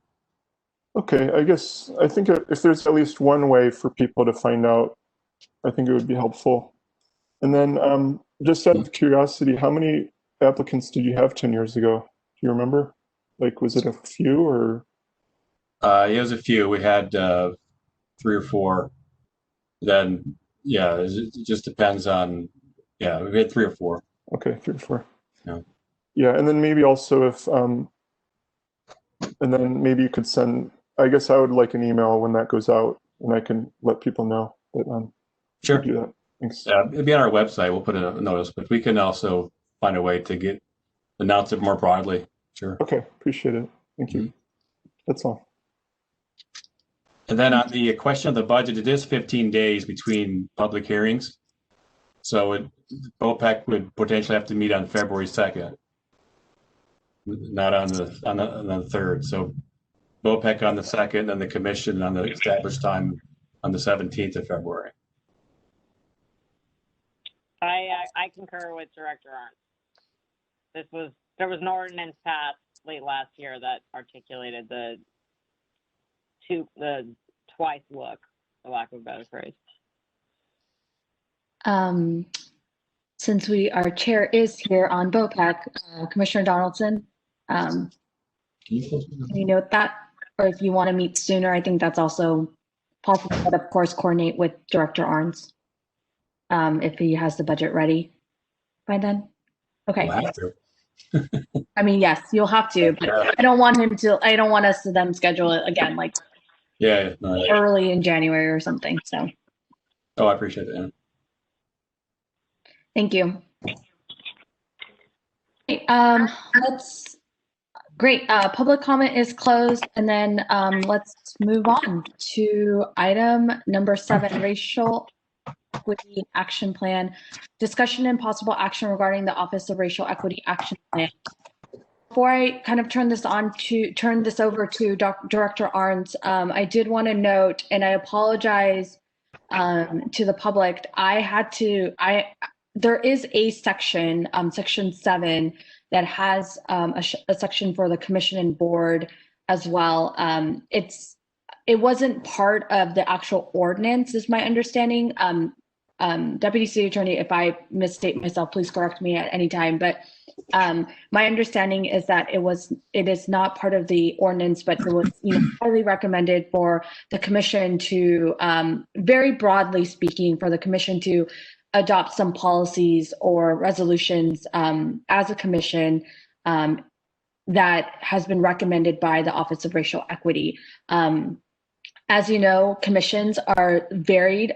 It can be for a commission like for a smaller department and less kind of supports in general in terms of staffing, like ourselves. And then there are larger commissions like the planning department and other commissions that it would be varied in terms of what their parameters are or what they can do or cannot do. And so I did send some notes over to the commission, and I will go over my component after Director Arndt goes, but I just wanted to kind of what I sent to you right before the commission hearing. I think also it is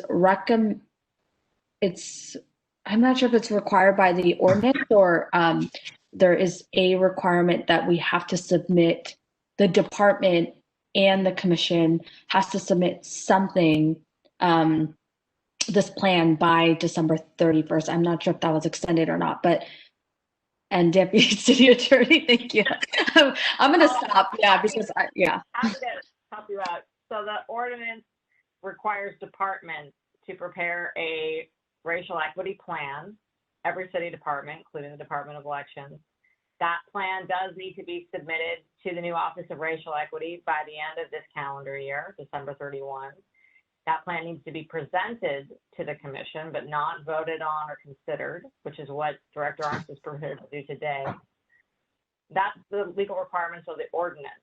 Separate and apart from that, the department or rather the Office of Racial Equity, prepared a template for use by the departments to comply with the ordinance. There is a provision in that template that concerns commissions. And so President Mogi, as she explained, in an effort to coordinate with Director Arntz, is completing or took a first stab at completing the portion that is specific to commission-related information. But there is no official action that is in fact required under the ordinance by the commission. That said, in the spirit of trying to promote the laudable goals of what the Office of Racial Equity is trying to do in this instance, it's certainly advisable that the commission participate in this process. Thank you. With that said, we can definitely, we will review kind of some of the my thought process and what I am making a recommendation to the commission today in regards to the boards and commission component on section 7. But for now, I would like to turn it over to Director Arntz to talk through his plan that he put together. So. Okay, very good. Thank you. Martha, can you give me the share ability again? Sure. I am doing it now. There we go. There you go. There you go, Director Arntz. All right, let me just. You see anything yet or no? It was on there. If you minimize it went away? It did. It's there now? There we go. Now you're back. Okay. You might want to maximize your screen and put it on full window. How comes that? Oh, I know why. Yeah. We all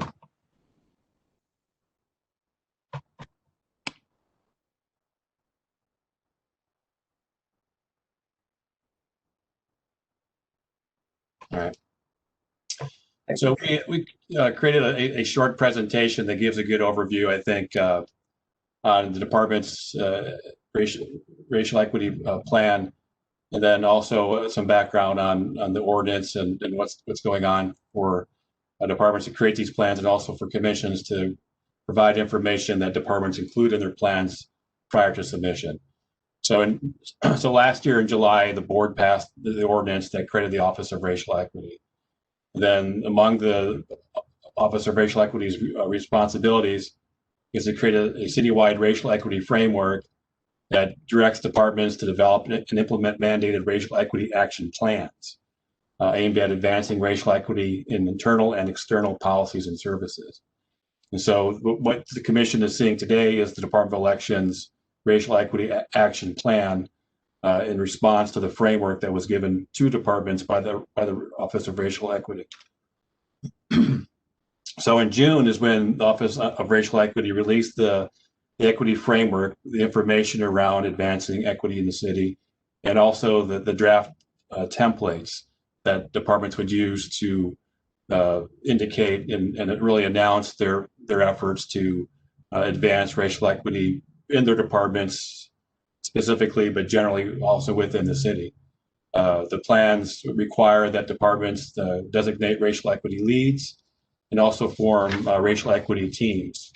You can see on, I think it's page 2 of the department's plan, where you can see who the equity leads are and our racial equity team. The Racial Equity Action Plan is to cover the department's racial equity work for the next 3 years.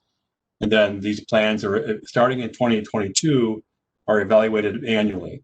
So the first phase which is due at the end of this month, is the plan that the department has provided to the department for public viewing and public comment.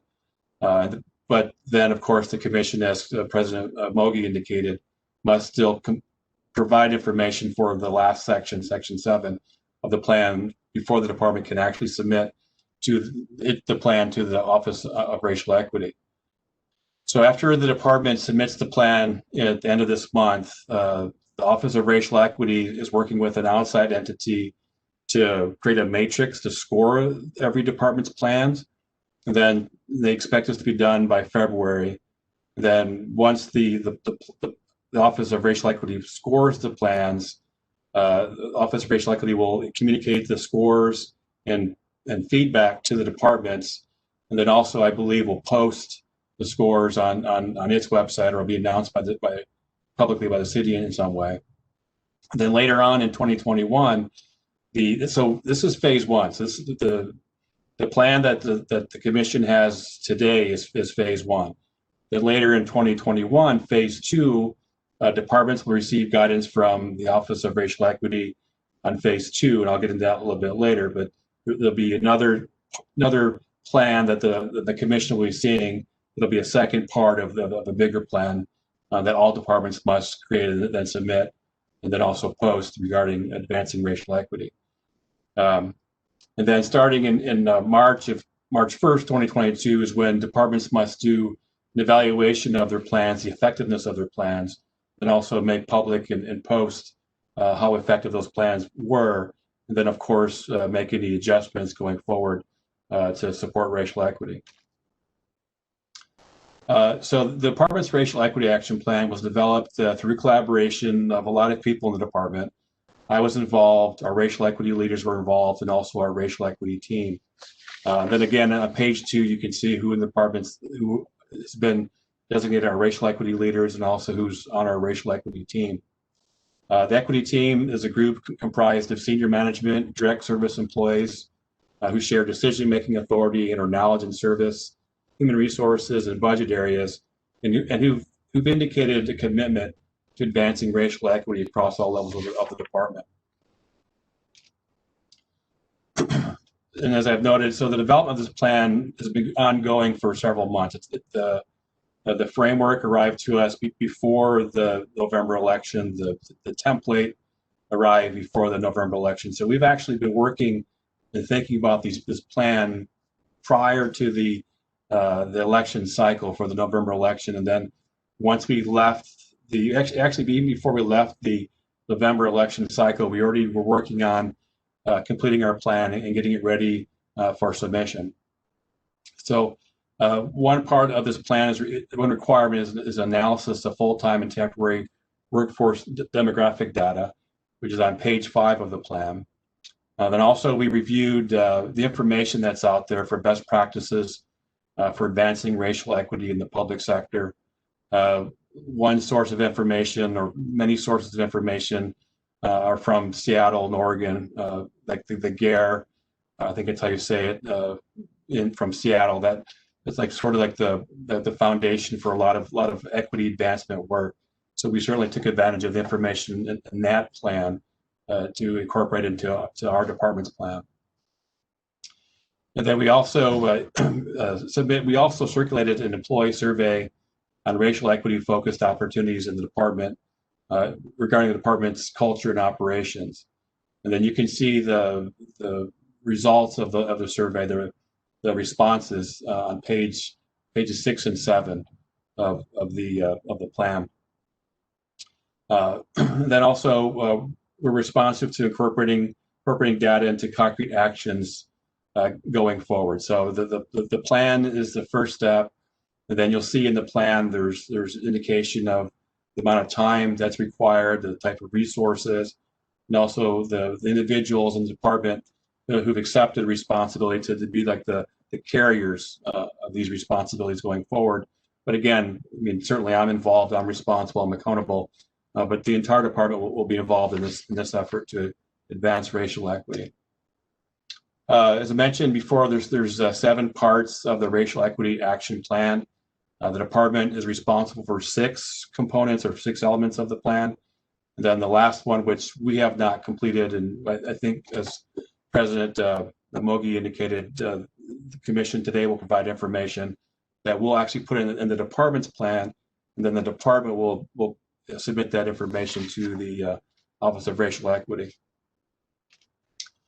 And then the near future goals, again, to set concrete actions going forward regarding our internal programs and policies. So I think I skipped this part. So this plan is about the department's internal policies and actions and programs. Coming in 2021, the second plan will be about the department's external policies and services. So the plan today is about how the department can advance racial equity, understanding of racial equity, but also advancing racial equity within the department. Then in 2021, we'll provide a second report that indicates how the department intends to advance racial equity outside of the department in relation to or associated with its services, such as voting registration with the public and with voters. So some of the examples for our internal policies and practices that we will be moving forward here very quickly as we go into 2021 are to strengthen recruitment and hiring strategies for temporary employees to attract and cultivate a more diverse applicant pool. Also provide support staff in taking advantage of city resources. You'll see in the survey there was, I think, 54% of the respondents in the internal survey weren't fully aware of the resources available to them from the city, from the department, for career advancement, for skills training, and then skills building. So those are the actions we'll be taking in the near term. Then also just cultivating a workplace environment which all of our employees feel valued and supported in carrying out the department's mission. But to do all this, it will take funding, it will take time. In the plan, you'll see that we've calculated that the next fiscal year's budget require about $200,000 to fund the training that we think our personnel would take advantage of and from which they would benefit. Of course, we're in a budget reduction period, so I don't know what's going to happen. But I think the city will provide funding or opportunities. If it's not individual funding to departments, will provide global opportunities to all departments personnel for skill building, for understanding and advancing racial equity. And then also time. You'll see that in the plan, there's indication of how much time we expect to need to promote and to move forward with the goals in the plan. So 2021, there's no scheduled elections. So I think it will be a good time for the entire department to get involved and also to support our moving forward on racial equity. And then, as I mentioned previously, so phase 2 of the plan, which involves the department's external programs, policies and programs, that plan will take place later in 2021. We've yet to receive guidance from the Office of Racial Equity.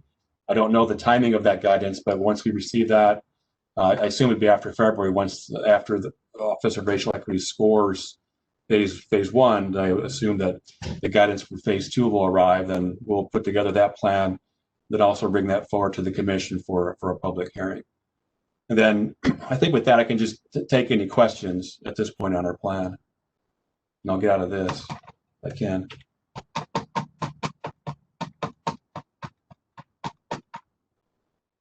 Thank you, Director. Let me see if there are any hands raised. I can't see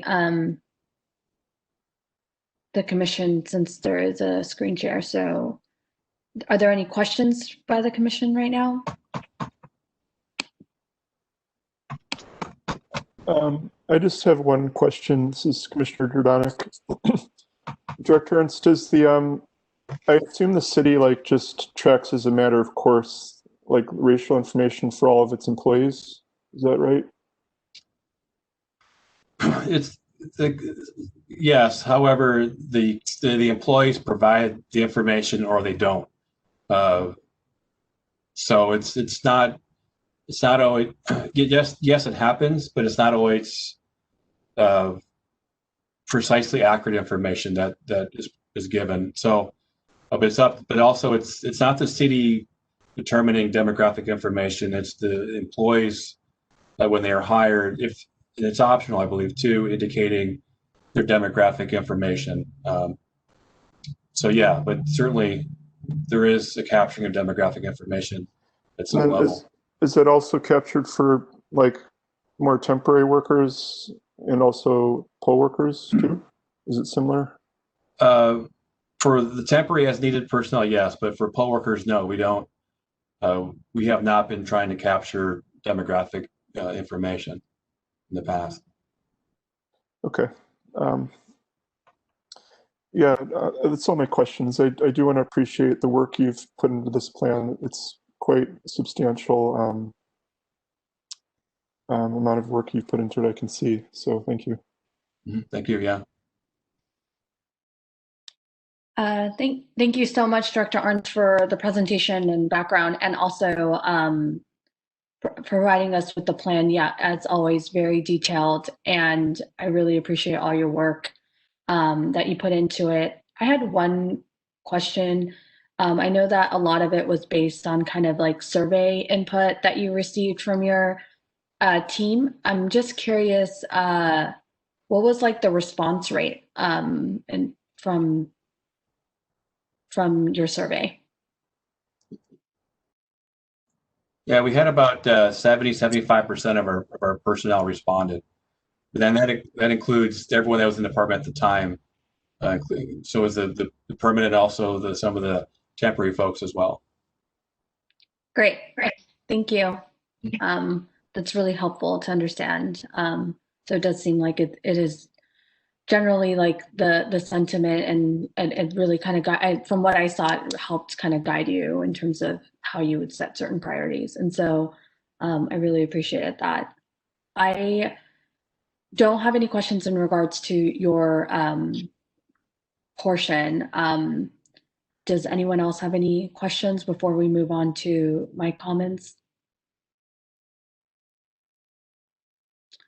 Okay, in regards to the plan that I put together, a lot of it, I did have to think this through a lot in regards to it. My recommendation to this commission is that, it will take some time for us to really start, to actually really be able to write a concrete plan together or to think through this. I am hoping that maybe one or two commissioners, we can either form like a separate committee or whatnot to be able to talk through some of these, especially even for number one about review and revise the bylaws and rules of order. These, I think we just have to kind of like sit through. I would rather have, one or two members kind of go through this and make a recommendation to the rest of the commission to be able to do this. There are some requests to adopt a resolution around racial equity, about land acknowledgements, and other, and I think those are the two. I am going to make the request over to the Office of Racial Equity for the sake of continuity and consistency with other boards and commissions, that we have similar language, so we just don't have to reinvent the wheel. And so those are the type of, broadly speaking, recommendations, and other things that had to do with, I apologize for not going line by line. I just feel like it's the comments that were made, or the kind of the recommendations that were made, sometimes just really didn't fit into what our commission kind of role is. So to an extent that we can, I did want to just kind of highlight some of the things that I noticed in this. And then the other, one of the last things I'll mention before I take some comments is, I think there were some, comments in regards to making sure that there is diversity. Again, we can set through a committee, or, like, again, one or two commissioners get together to maybe list out some of our priorities to be sent out to all of our appointed members. The people that would appoint us, all the elected members that have the authority to appoint a member on the commission. These are some of our priorities in terms of having a diverse voice and diversity on the board. And we can kind of submit that over to our elected officials in that way. And so not telling them who that they should appoint, but also just setting that, as a commission, we have a racial equity lens as well. And also for us to focus, again, I think this is why I think the exercise we had earlier in regards to the application process was critical, because I think one of the very few roles that we would have, rather than some of the examples given like participatory budget and all these other things, I think we can actually be more mindful doing our work in the redistricting task force in terms of who we will be appointing. And so I know that we're going to come back with a new application in the next meeting, and I think that it would be great that we do have some diversity in the forefront and racial equity in the forefront in terms of making sure that we can have a really robust applicant pool, and also when we decide on who we want to serve on the redistricting task force. And so broadly speaking, those are kind of my comments. And I would, I'm happy to take in some feedback and then make some necessary edits if there are some things that are deeply missing in this, and then I can submit this to Director Arntz for him to meet his deadline. So I'll stop there. I'm happy to take some questions. I have also comments and feedback. Commissioner Jordanek. Yeah, so what do we need to, just to kind of get a sense of the timeline, what do we need to complete today? Do we need to provide Director Arntz with something today? I thought you mentioned December 31st or? Yeah. I don't know procedurally, like how, are you asking if you want to make individual recommendations from? I assume that we would have to make a recommendation based as a commission, so. Yeah, well, yeah. I was asking because if you wanted to form some kind of a committee, was that more long-term, or were you talking more just for the immediate feedback? I think it's more long-term. I would say if we are kind of comfortable with having that type of format, I think that we can put that into our into this template, and then we can work through that. I don't think we have to work through the details today. I think, like I put in the draft document, it would take us about 6 months to a year for us to really get there, also with our timing of our meetings and stuff. So yeah, so I guess what I'm getting at is just because for the purposes of our meeting today, I do have feedback on longer term stuff in terms of the commission, but I also wanted to just understand what is it exactly that we need to finish today? Is there a certain language we need to approve or to provide with Director Arntz, or? Deputy City Attorney. There's nothing legally that has to be approved by the commission at this point. So okay. The report can be submitted as is in Director Arntz's discretion. Okay, and then President Mogi, are you interested in hearing today our ideas for long-term things, or did you want to just limit the conversation today to certain other things? I mean, we also don't, and please correct, since this is a template, Deputy City Attorney, I assume we can even submit statements of these are the things that we're working on, or is it recommended that we have to submit it in this template form on our section? Director Arntz about how ORE is anticipating receipt of the information. I have not been participating in the stakeholder meetings. So the expectation from the Office of Racial Equity is that the departments that have commissions will include the commission's information when the department submits plans by December 31st. So we need something from the Elections Commission to include in our plan, or our plan is considered incomplete.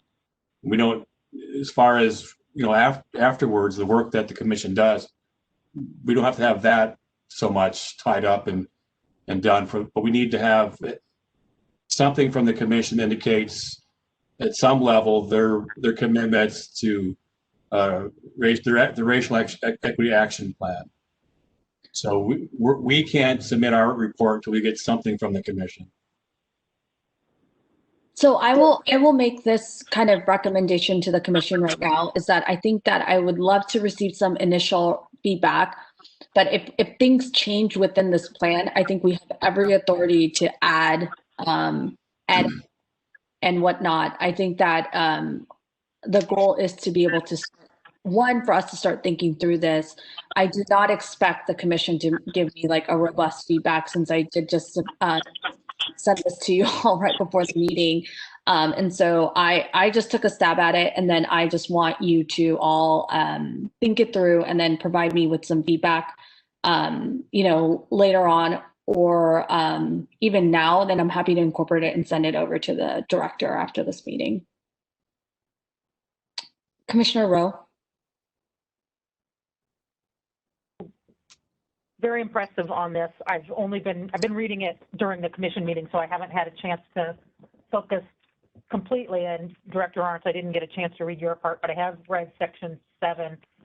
The only thing I have a question about, and this is perhaps for Deputy City Attorney Maldonado, is 7.2.3 about the mentorship program. Seems like a fabulous idea, except that I'm concerned that would violate our open meetings laws. I recall once, I think when Commissioner Jordanek joined the commission, he and I met to talk.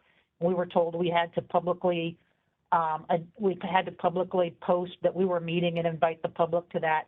So I think the mentorship program is a great idea if it passes legal muster, and I would just ask the Deputy City Attorney's Office to weigh in on that, and if it's a problem, to delete that from the plan. It's a fair point. I think that you could write something to the effect of, the commission, I don't have the document up at the moment, but something to the effect of, the commission will endeavor to engage in mentorship activities to the extent consistent with open meeting laws.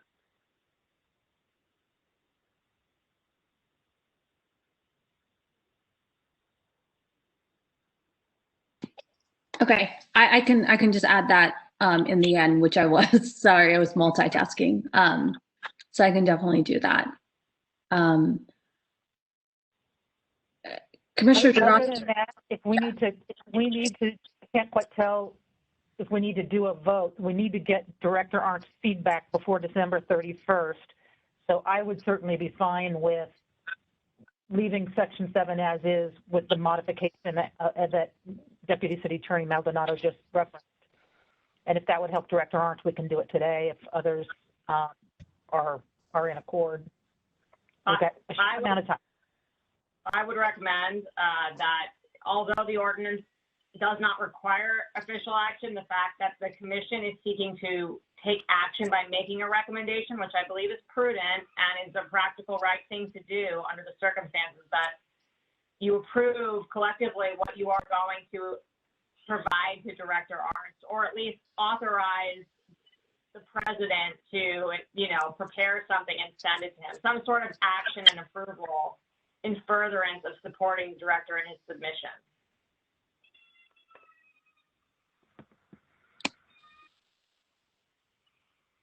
So I think then the two options are either to take a vote to recommend section 7 as modified today, or else to take a vote authorizing President Mogi to solicit feedback and provide the recommendation to Director Arntz before December 31st.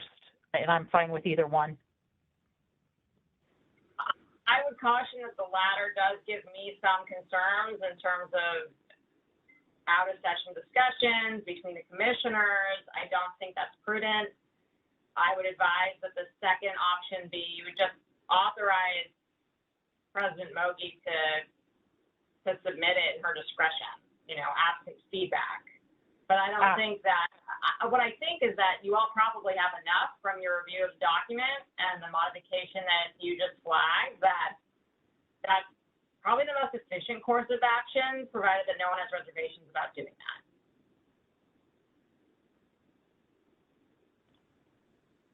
I don't, and I will make a motion, but I want to give other commissioners an opportunity to make any proposed modifications if they have any before I make my motion. Hearing none, I move. No, Commissioner Jordanik, I'm sorry. Yeah, I I'm a was little slow. sorry. That's why I was asking if how we wanted to talk about today. Yeah, I just have one suggestion. I skimmed over what you wrote, and President Mogi, like, so I see that you have as one of the items to collect the demographic information about our commission members, and then to have that reflected in the annual report. Is that right? Yes, that is one of the Yeah.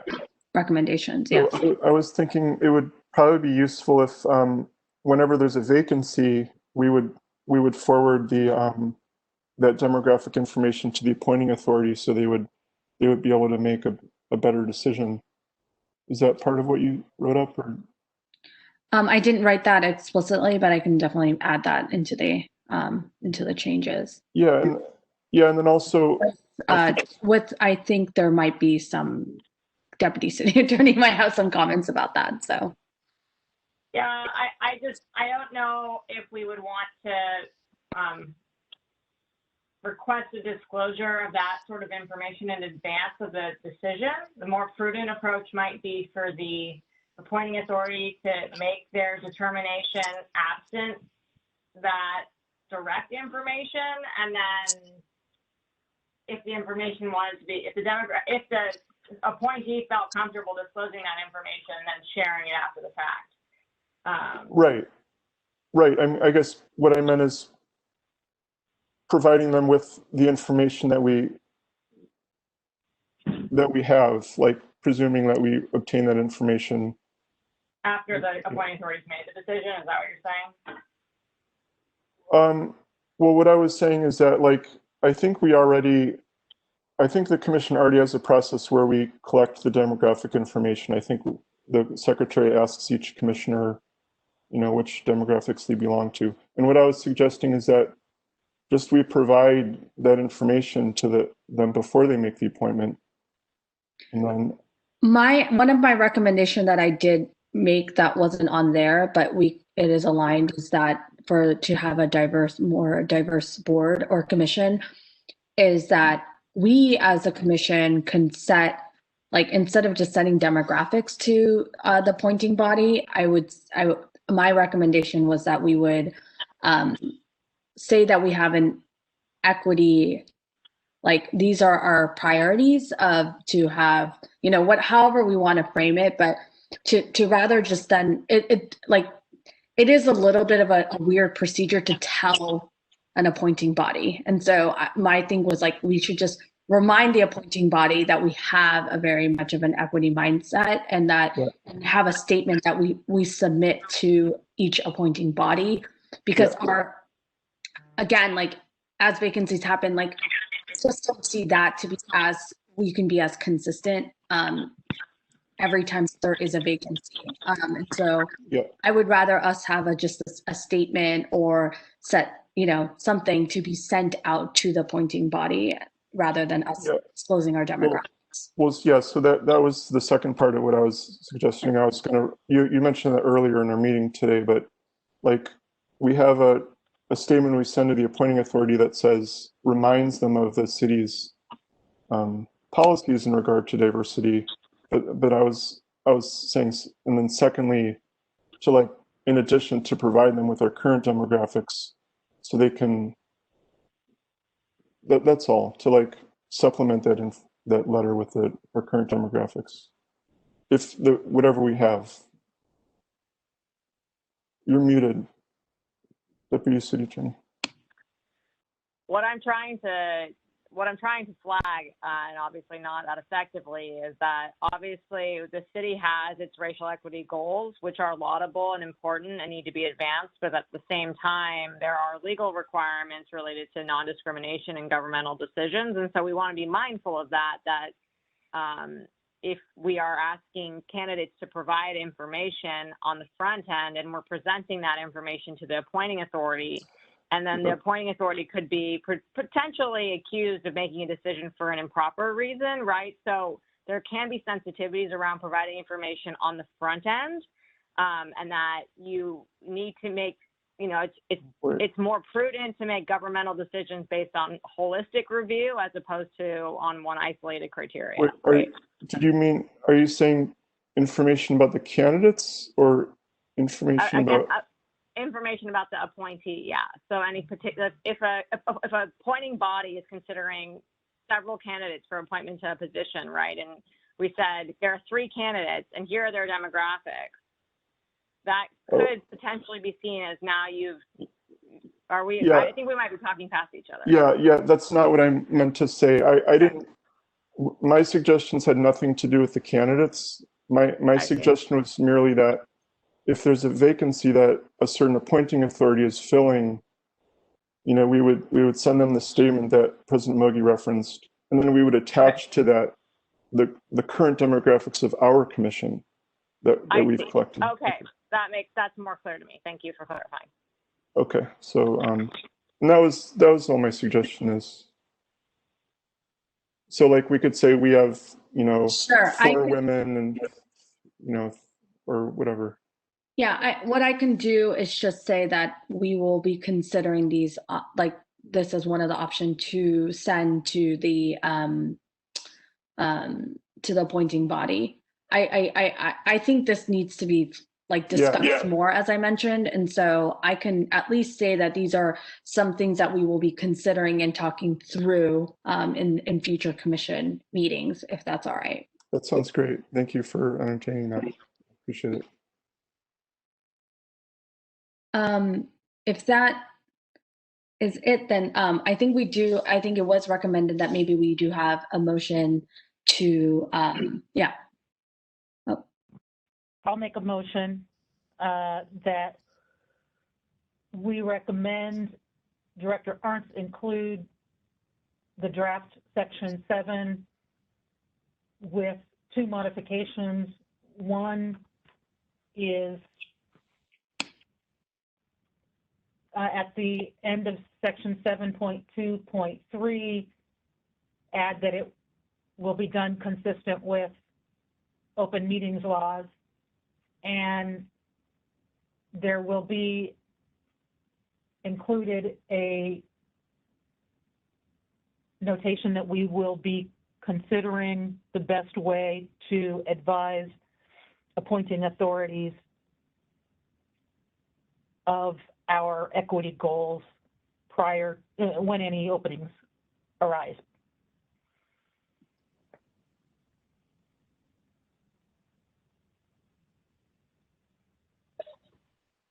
Anyone wants to repeat that and second it? No, I'm just kidding. Would anyone?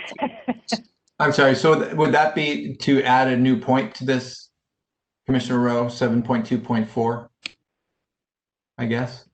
I can't tell exactly without having read it all. So I think we would just invite President Mogi to include it where she deems appropriate. I don't know where it will go. Okay, it's not a modification to existing, it's a new point. Okay. So when Commissioner Rowe, when you say equity goals, do you mean equity goals in terms of the composition of the commission, or just equity goals in general?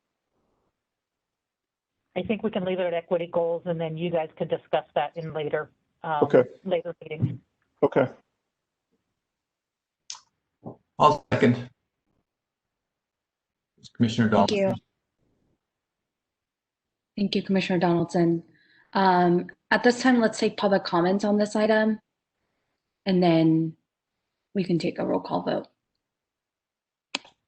Would anyone like to share any public comment?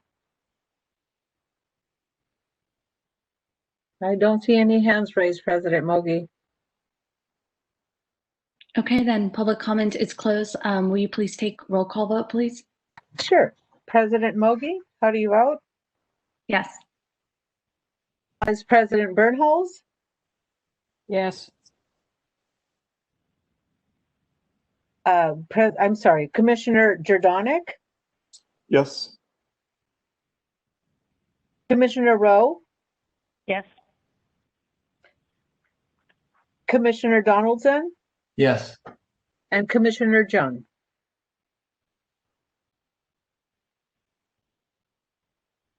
Commissioner Jung?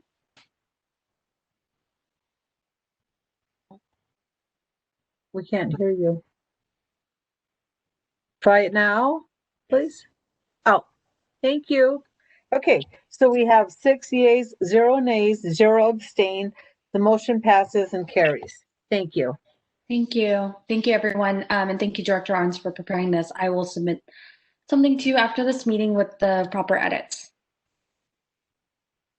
Thank you. All right. I think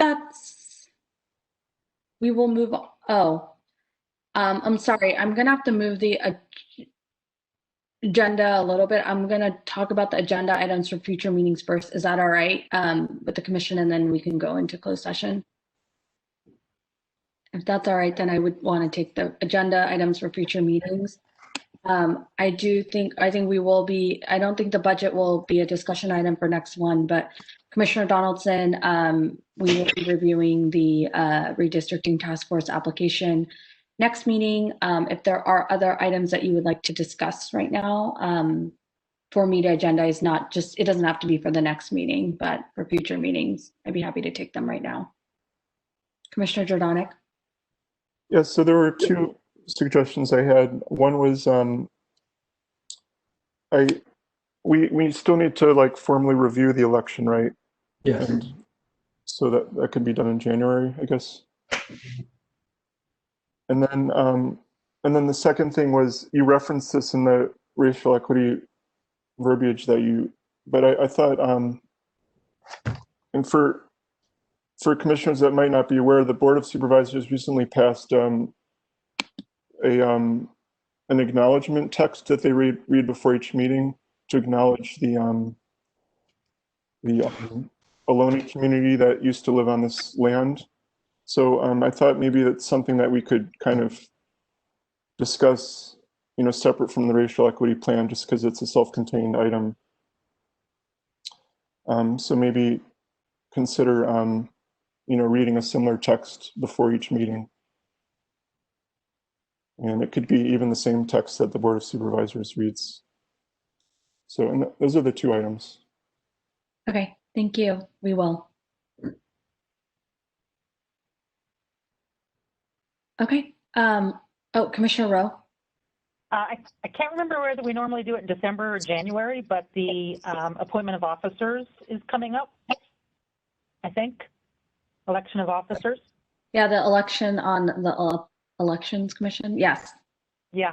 Yes. I don't remember whether we normally do it in December or January, but it is coming up, and it's hard to believe, President Mogi, that you've been doing it for 2 years. I can.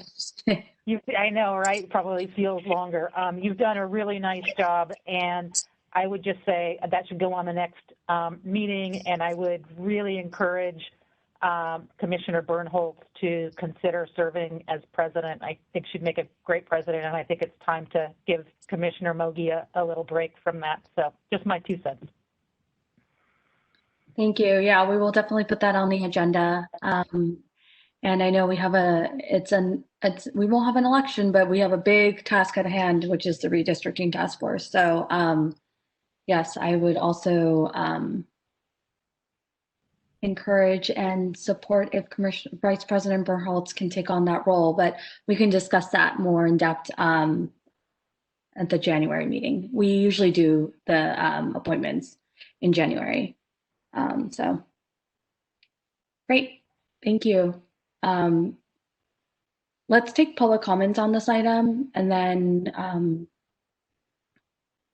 there any public comment? I don't see any hands raised. Okay, seeing none, public comment is closed. Let's move on to our last item. Sorry for the long meeting. It's the end of the year thing. I'm also kind of sad that I couldn't also submit my annual report, but I'm trying my best. And we are on item number 8, objectives and process for annual performance evaluation of Director of Elections. Discussion and possible action regarding the performance evaluation of the Director of Elections. first, we will take public comment on this agenda before we move into before we take a vote into meet in closed session.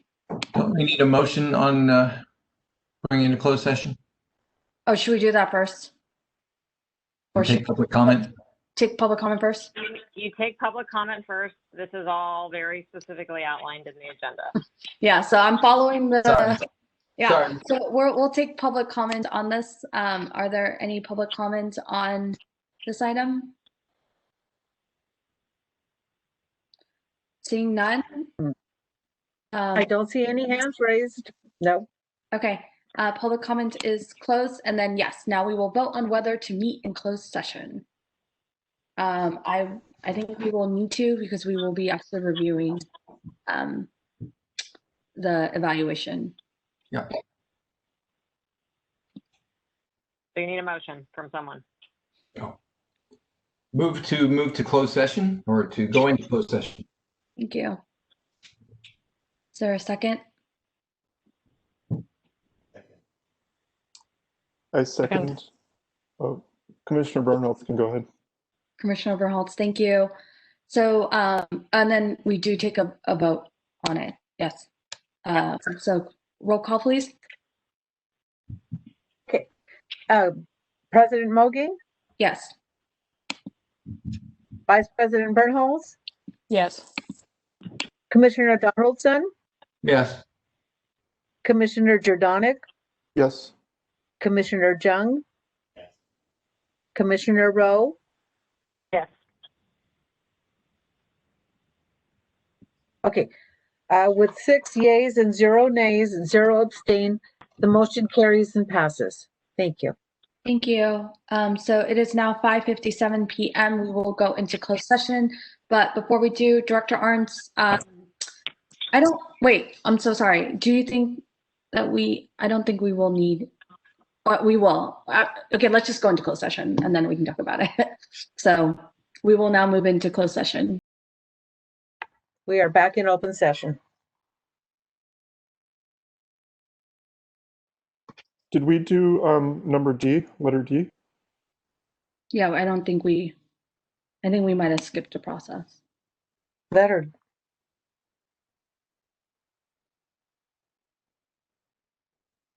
Do we go back in to No, I closed think we session? should be in open session. Yeah, we're okay with open session. Okay, okay. And then during closed session, we are back in open session. During closed session, we did just like be able to. Wait, we need to do letter D though. Can someone please help me? Deputy City Attorney. Jennifer, can we vote on whether to keep this confidential in open session, or do we have to go back into closed session to do that vote? No, you should be in open session on the confidentiality vote. So now that we're back in open session, you should have a discussion and vote pursuant to the Sunshine Ordinance on whether to disclose any portion of the closed session now that we're back in open session. So that's the first item. Go ahead.